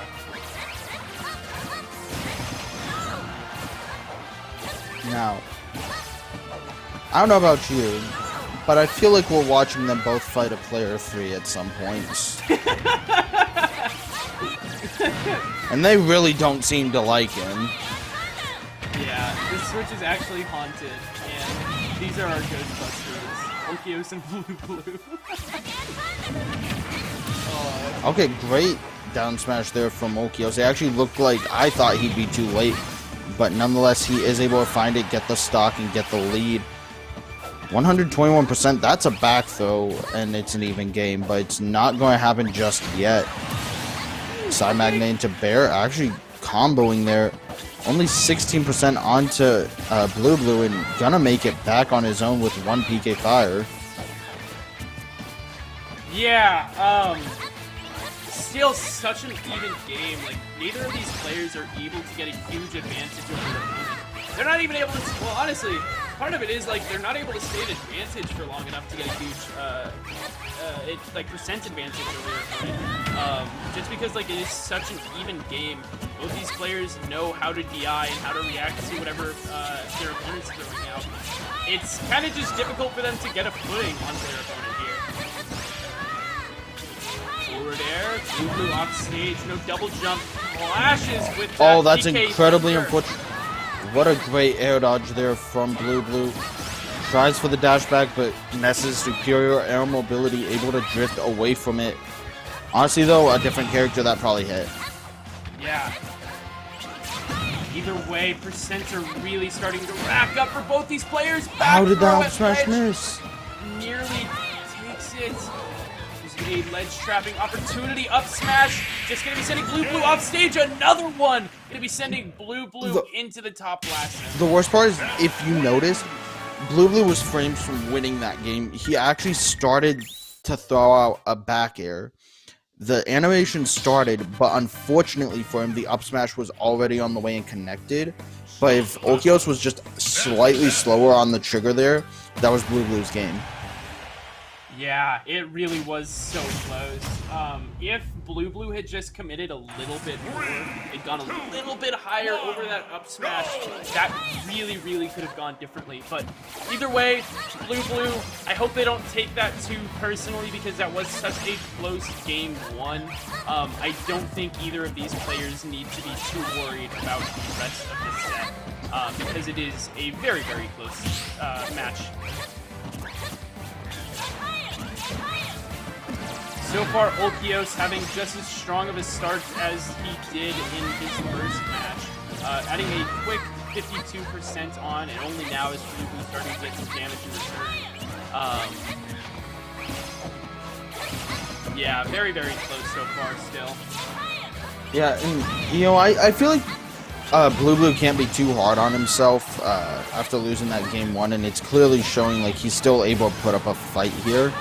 That said, Okios does have double of the percent damage dealt here. Tries for the down smash, but a good get-up attack from Blue, gonna keep him alive. Not for much longer, though, as that up air catches his jump. Only 62% on onto Okios. Blue starting on stock 2. Yeah, not a bad position to be in at all for Okios. You kind of can just play this as aggressively as you want to. As long as you're not actively losing and you're playing a very even game, like, you should be just fine. And so far, Okios is taking the lead. Just gotta hold on to that for as long as possible. Should be fine. Oh no! Okay. Can't So be it looked like Okios tried to do the thing where you hit your PK Thunder into the ground of the enemy player and then you drift to ledge. But he did that just a little bit too early, maybe out of panic for the up smash that Blue was charging, and actually pulled the up B away from the ground, so he never hit it and wasn't able to actually drift into ledge. Yeah. Oh, yeah, exactly like that. But obviously, Okios had the punish on deck for it. But, you know, that's kind of what Okios was going for on that last stock. Blue going for the same thing. Okios said, you know what, I know your tricks. You're not going to get past me. I know your tricks because I am you. Wait, but if you're me, who am I? Who am I? Then if I'm you, then who's driving the car? What's on second? What's on second? No, who's on second? Anyways. Back to the match. Okios gotta make it back to stage here. Really nice angle. Love that down tilt just poking at Blue, knowing that they're likely going to drop a shield after a hitbox interacts with it. So might as well throw out another hitbox. Okay. Good up smash there. Blue at 100% manages to find Okios' second stock, but obviously at that type of percent, you gotta be very careful because stray hits from Ness are just gonna start to kill you. Down smash at ledge. Okios up 2-0 for the final. Now, the more I'm thinking about it, the more it feels like Blue really needed to clutch out that first game. Just going at this from a seed perspective, we had Okios' second seed of the tournament, only lost to B-Rice in winners finals. Meanwhile, Blue was a lower seed, I'm not sure exactly which, lost his round 1 match and had to crawl his way all the way up through the loser's bracket, beat some good players on the way here, beat Bulbasaur, beat the warm-up, made it to Okios.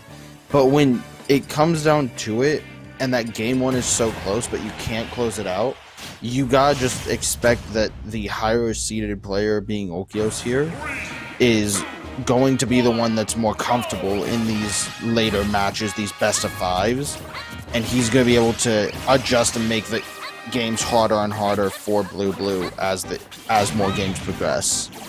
Yeah, and that's exactly what we're seeing. Like, the game 1 was last hit. Game 2, Okios was up a full stock.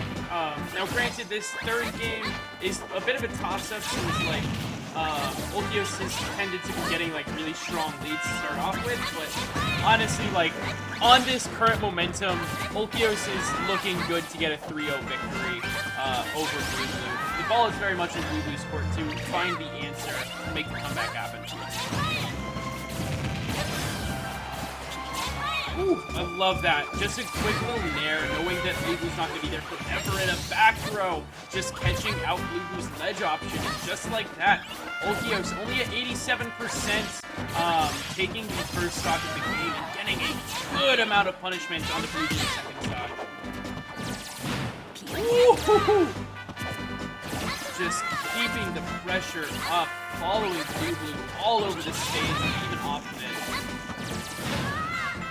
Back throw, almost gonna do it, actually. Not quite high enough percent, but Ulquios is, once again, it looks like the gap is just getting larger and larger right now.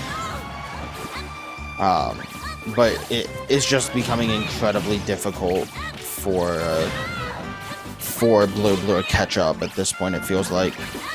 Yeah, up smash. Oh, actually, back air again, flanking with the hitbox, getting it extended. Manages to catch Ulquios out on a really weird interaction, but still, stock to stock, Blue Blue that much closer to making the comeback happen, but still got 100% that you got to make up, and Ulquios is looking to hold on to this stock for as long as possible. Okay, short hop back air.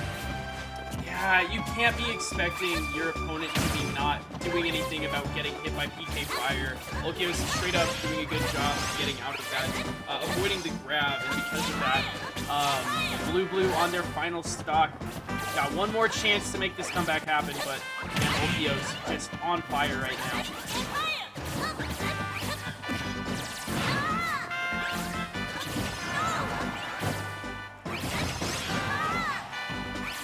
And it looks like Blue Blue starting to get some sort of momentum going. Tries for the edge guard, but actually gets a really unfortunate clank on the PK fire. Not going to be able to take that stock away, and once again, Ulquios on stage just running over him. PK fire, PK thunder. Okay, around the world. I mean, I guess, yeah, that is what it is, isn't it? That's its official name. Yeah, you know what, that's fair. Oh, up there into the back Okay, throw, Ulquios. Yeah, manages to take losers finals in the 3-0. We'll be playing against B-Rice for grand finals. Yeah, gonna get his run back on B-Rice. Yeah, earlier when they played... Let's go. Who is that? Is that Terran? No. I straight up don't know who that is. I know Terran was hyping up Ulquios in chat earlier. I don't know if Terran just straight up pulled up to the tournament.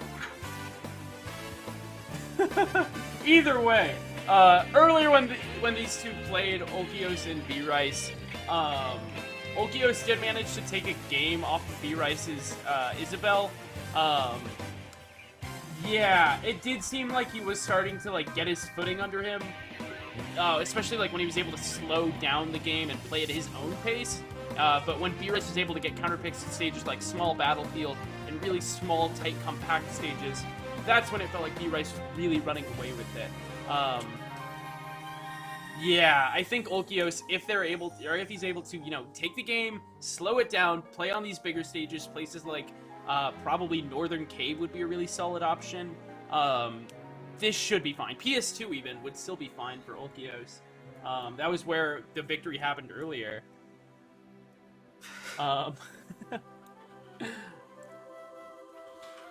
That is actually so funny. I'm like pretty look at the sandals. Those are very Terran sandals.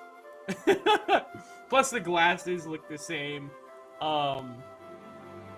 Yeah, shoutouts to Terran. Yeah, Dan is confirming. Terran's just there hyping up Ulquios.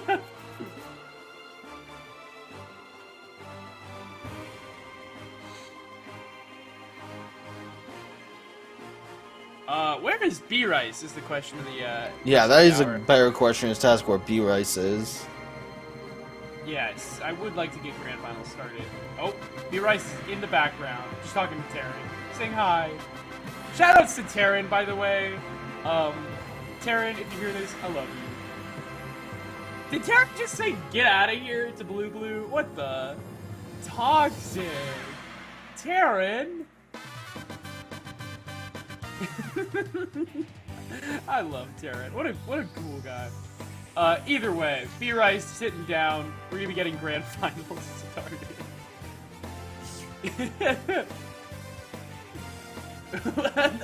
I just love Taryn so much. What a cool guy.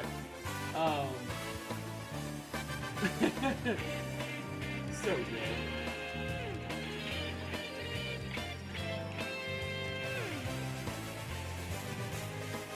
What are they looking for? Is he looking for where plug in or headphones? Oh no, he's syncing his controller. It sounded like.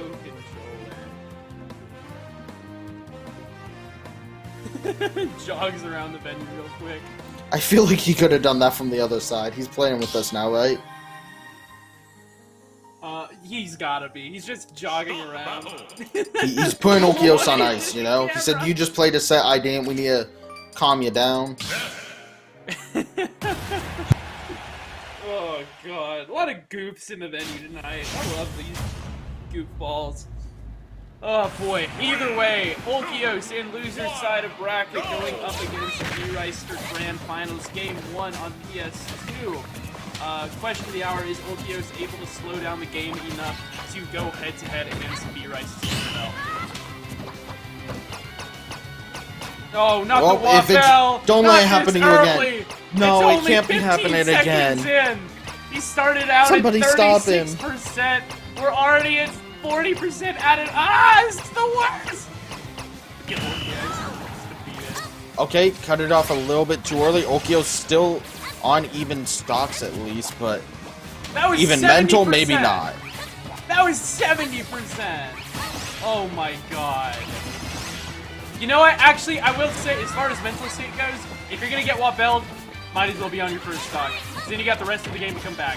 Now, it would be bad if that happened for the last stock of the first game. Then going to the next game, it's like, oh my god, I just got hit by the dumbest BS. But Okios doing a good job, not letting that get to him, actually still racking up the damage on B-Rice. He said, you know what, that's more rage for me. Alright, you can take your stock. I don't need it.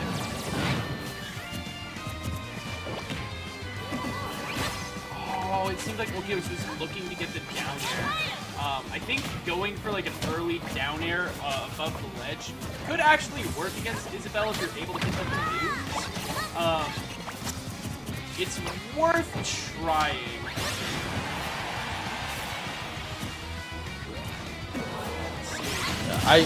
Okay, the back air catches the jump, and honestly, close game for what started off so poorly for Okios. Yeah, exactly. Okios, Iron State made of just pure metal, not letting it get to him at all, and instead just, you know, letting his, letting his game take over, his gameplay, and keeping it very, very close and tight so far.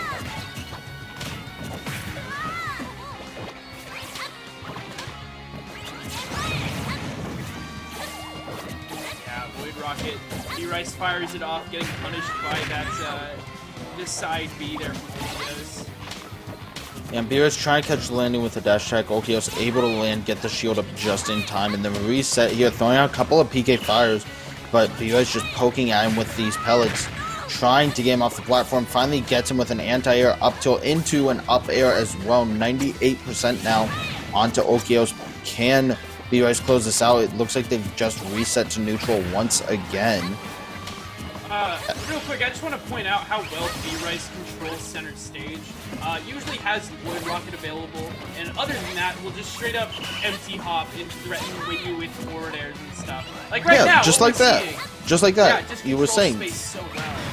Threatening that forward air, and especially because of how low B-Rice can go before he actually throws out the forward air, it's not that much lag, and you can throw it from just before you hit the ground. It makes it incredibly scary that your opponent has to just respect it from such a range that they can't approach you at all. But yeah. B-Rice actually getting his jump from ledge caught with the up air from Okios. Okios taking a stock lead all of a sudden. Yeah, not too huge, 132%, but Okios... Oh! Jab dick! Now that's a Jer that I haven't seen before, but damn it, B-Rice, you made it look good. See, I was about to make the comment that that looks like something Crom would do, and then... Yeah, I mean, that's the Isabel Jer, jab down air. And it just looks so good, but now we're back to an even game. B-Rice not letting Okios' lead get to him, and instead just powering through. Really good patience holding shield there by Okios. Down tilt catches B-Rice out, but not going to be getting the B-Rice before he gets back on the ledge. Percent is starting to add up, though. And Okios doing a lot here, but will it be enough? He hasn't closed out this game yet, and we've seen what happens when anyone really ends up off stage against B-Rice. His edge guarding has been immaculate all night. If he can get this opening, he can still take this game.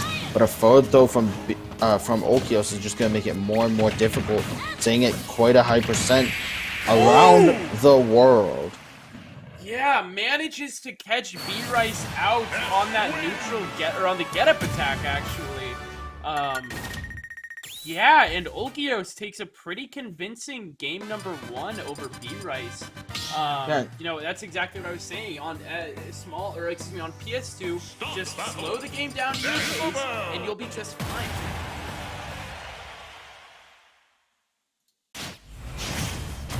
Either way, Battlefield gonna be the counter pick. This is one of B-Rice's favorite stages. I think Okios is very comfortable playing here as well. I believe he actually counter-picked B-Rice here last time they played winner's side.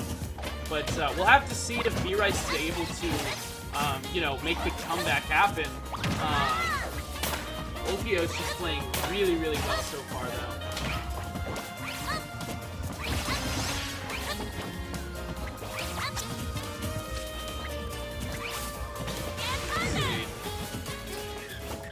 Still very even, about 60% on both of these players. Yeah, again, kind of them just catching each other out, nickel and dime. You don't have to be overly committing to any options quite yet.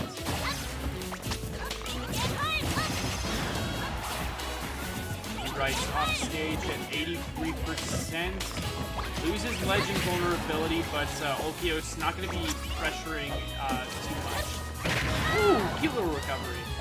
Alright, nice little ledge trap there from B-Rice. Has the Lloyd Rocket set up at the ledge so he can react to any other option and cover it like he did with that back air, and then reads the roll with turnaround up smash, gets the stock kill. Yeah, it was so clean. Literally just pressuring Okios with jab and just dash back up smash. Like, that's just so cool. B-Rice is so, like, anytime B-Rice is in advantage, you can expect some really cool stuff from him. Yeah, I mean, Isabel, not really one of the characters you would think, oh, they're gonna do so much damage off of one opening. They're gonna have this long combo and, you know, make you regret getting opened up one time. You think they're gonna get a hit or two, reset, and then be annoying to approach. But B-Rice has just shown that's not true in the slightest. He can get his one hit and take it as far as possible. Yeah, that's the one thing that B-Rice really excels at. He has really good ledge trapping. He has really good ledge trapping, really good sense of neutral, but his advantage state is just such that he can get such good resets on his opponent anytime. What is that? And a bear! Again, that edge guarding just so good. And the use of the fishing rod immediately cancels it, but it's enough to turn him around so he can get back hit of Nair into the back air kill, because the back air is stronger than the forward air. More likely a kill off the side there. Yeah, literally just has that game sense, has the movement down as well, just feels so in control of everything his character is doing. B-Rice is just so good right now. And you know what? This is kind of what we need to be seeing from B-Rice when you lose a game 1. Granted, it was a decently close game. Okios was at 70% taking the final stock, but you know, this is a much better showing from B-Rice than what we were seeing in game 1. he expects a roll, almost actually finds it with a weird hitbox behind him, but, you know, Okios able to get the shield out. Good forward air off the side is going to take the stock. Okios not out of the running for this game too just yet. You know, we've seen some explosive openings from him. If he can get 1 or 2, he can even this game up. Love this dash dancing back and forth from B-Rice. Just again not cluing Okios, and that's a stage spike coming out from B-Rice to take game number 2. Woof. Yeah, again, B-Rice just so large and in charge of everything that was happening there. Small battlefield going to be the counterpick from Okios. This is actually kind of the opposite of what I was expecting from him. Obviously, you know, when they played on this stage last time in winner's side, B-Rice was kind of able to take it pretty easily, just able to keep the pressure up onto Okios at all times. So I'm curious to see how this game number 3 is going to pan out between the two of them.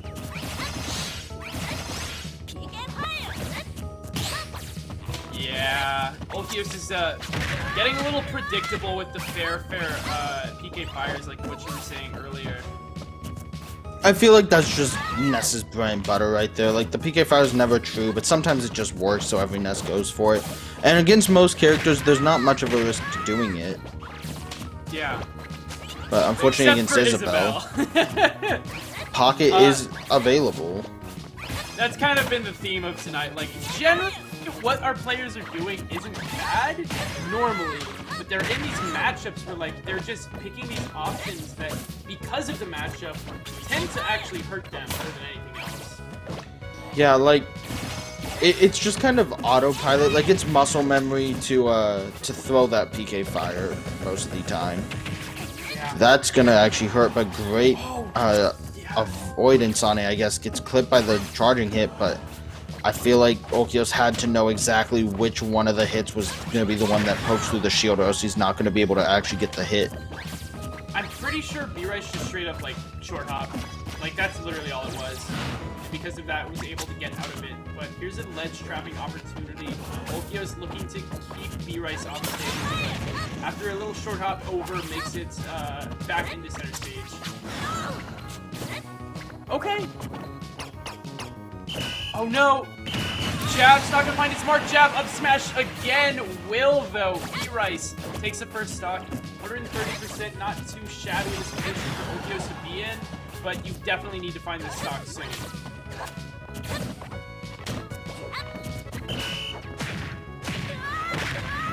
B-Rice getting some damage off of this string, but straight hit of forward air sends him off stage. Yeah, really good of B-Rice to able to just find some way to fight his way back down.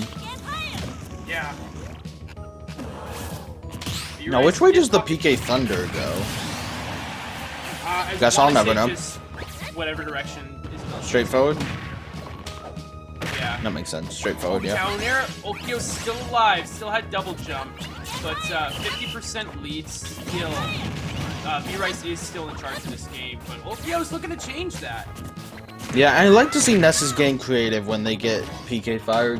What are they going to do for the damage? Sometimes you see them jump in with like a dare and combo off that. Right there we saw the PSI magnet. You know, it's nice to see more than just forward air or something when they get hit. How can Ness players... It's really how can they get the most for their damage. And it's not always the most obvious way. I want to say Psy Magnet usually is a great option just because it has such a... the hitbox is so consistent with it. You can tend to get stuff like Psy Magnet in the back here. Either way, percent just starting to get higher and higher here on Okios. Needs to find this stock against B-Rice very, very soon. Otherwise, B-Rice is going to be up a very, very nice stock. Correct me if I'm wrong, but you can pocket the PK Flash, right? Yeah, it is a projectile. No? No. No, it's not a projectile. Go through it, okay. Yeah, So production giving us word, it does not work like that.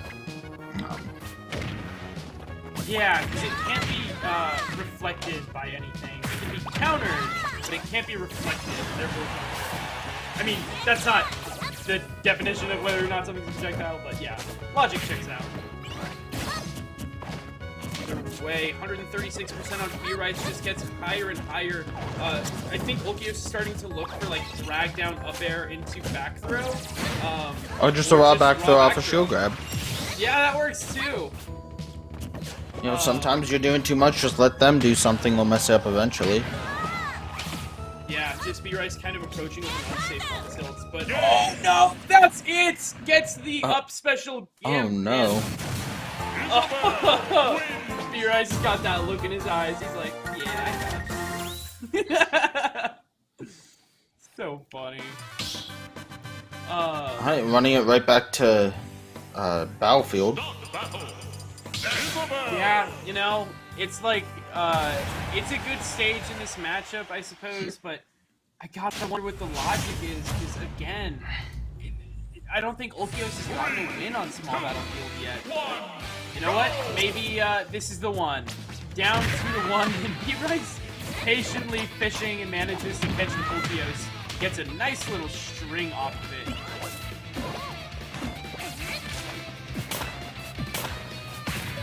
60% and climbing, misses the tech, F smashes the punish, and now Ulquios just taking so much of a beating. Starting to output some damage as well, though.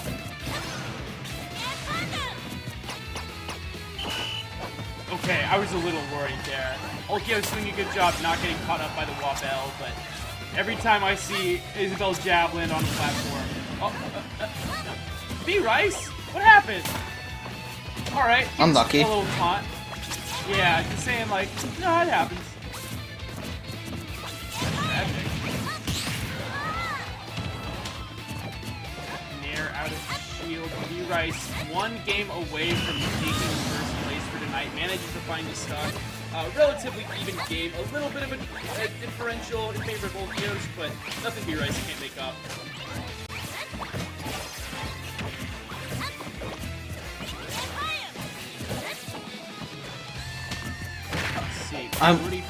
There's something that just feels different about this game compared to the last one. I don't really know what it is, but I feel like it's just B-Rice is like, for a while, it just felt like he couldn't find his hits. Like, he just threw moves out, but there wasn't really anyone close to him. Now it kind of feels like he's got his momentum back, his groove back. But there was just a second or so where, okay, he's absolutely got his groove back, but there was just something felt like it was missing, and he found it, whatever it was. You know what? He's completed the download, and because of that, like, Ulquios just can't find him in. B-Rice just knows what's coming and is able to play around it.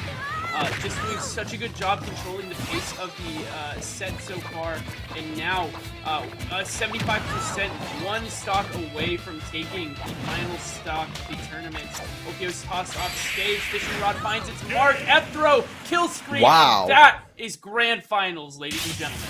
And a 2-stock for B-Rice after awkward first stock, and that's the end of the pilot program. What is this, 14? Yeah, that'll do it. Yeah, that's the end of pilot program 14 for y'all. Yeah, well, congratulations to B-Rice for taking it, and really good run by Ulquios, taking a really solid second place tonight. But otherwise, that is going to be doing it for us. Make sure you tune in on Wednesday for our SAK Direct. Got some really, really cool stuff that we're going to be announcing then, so make sure you tune in for that. Otherwise, do you have any closing thoughts before we wrap it up tonight, Art Store? Honestly, just excited to be here. You know, this was a fun tournament. Bit of a smaller turnout than the usual Monday nights, but you know, the people that showed up definitely showed up in force, came to show what they can do. We saw an interesting run out of Blue, making a hell of a loser's run. And, you know, good stuff to him, good stuff to everyone that came out, and thank you all for watching. It's been a pleasure to be on here with you guys, and I hope you enjoyed. Yeah, well, right on. Thank you again for joining us, Argus Store, but otherwise, that'll be doing it for us. Thank you again to everybody who came out, and otherwise, yeah, have a lovely rest of your night.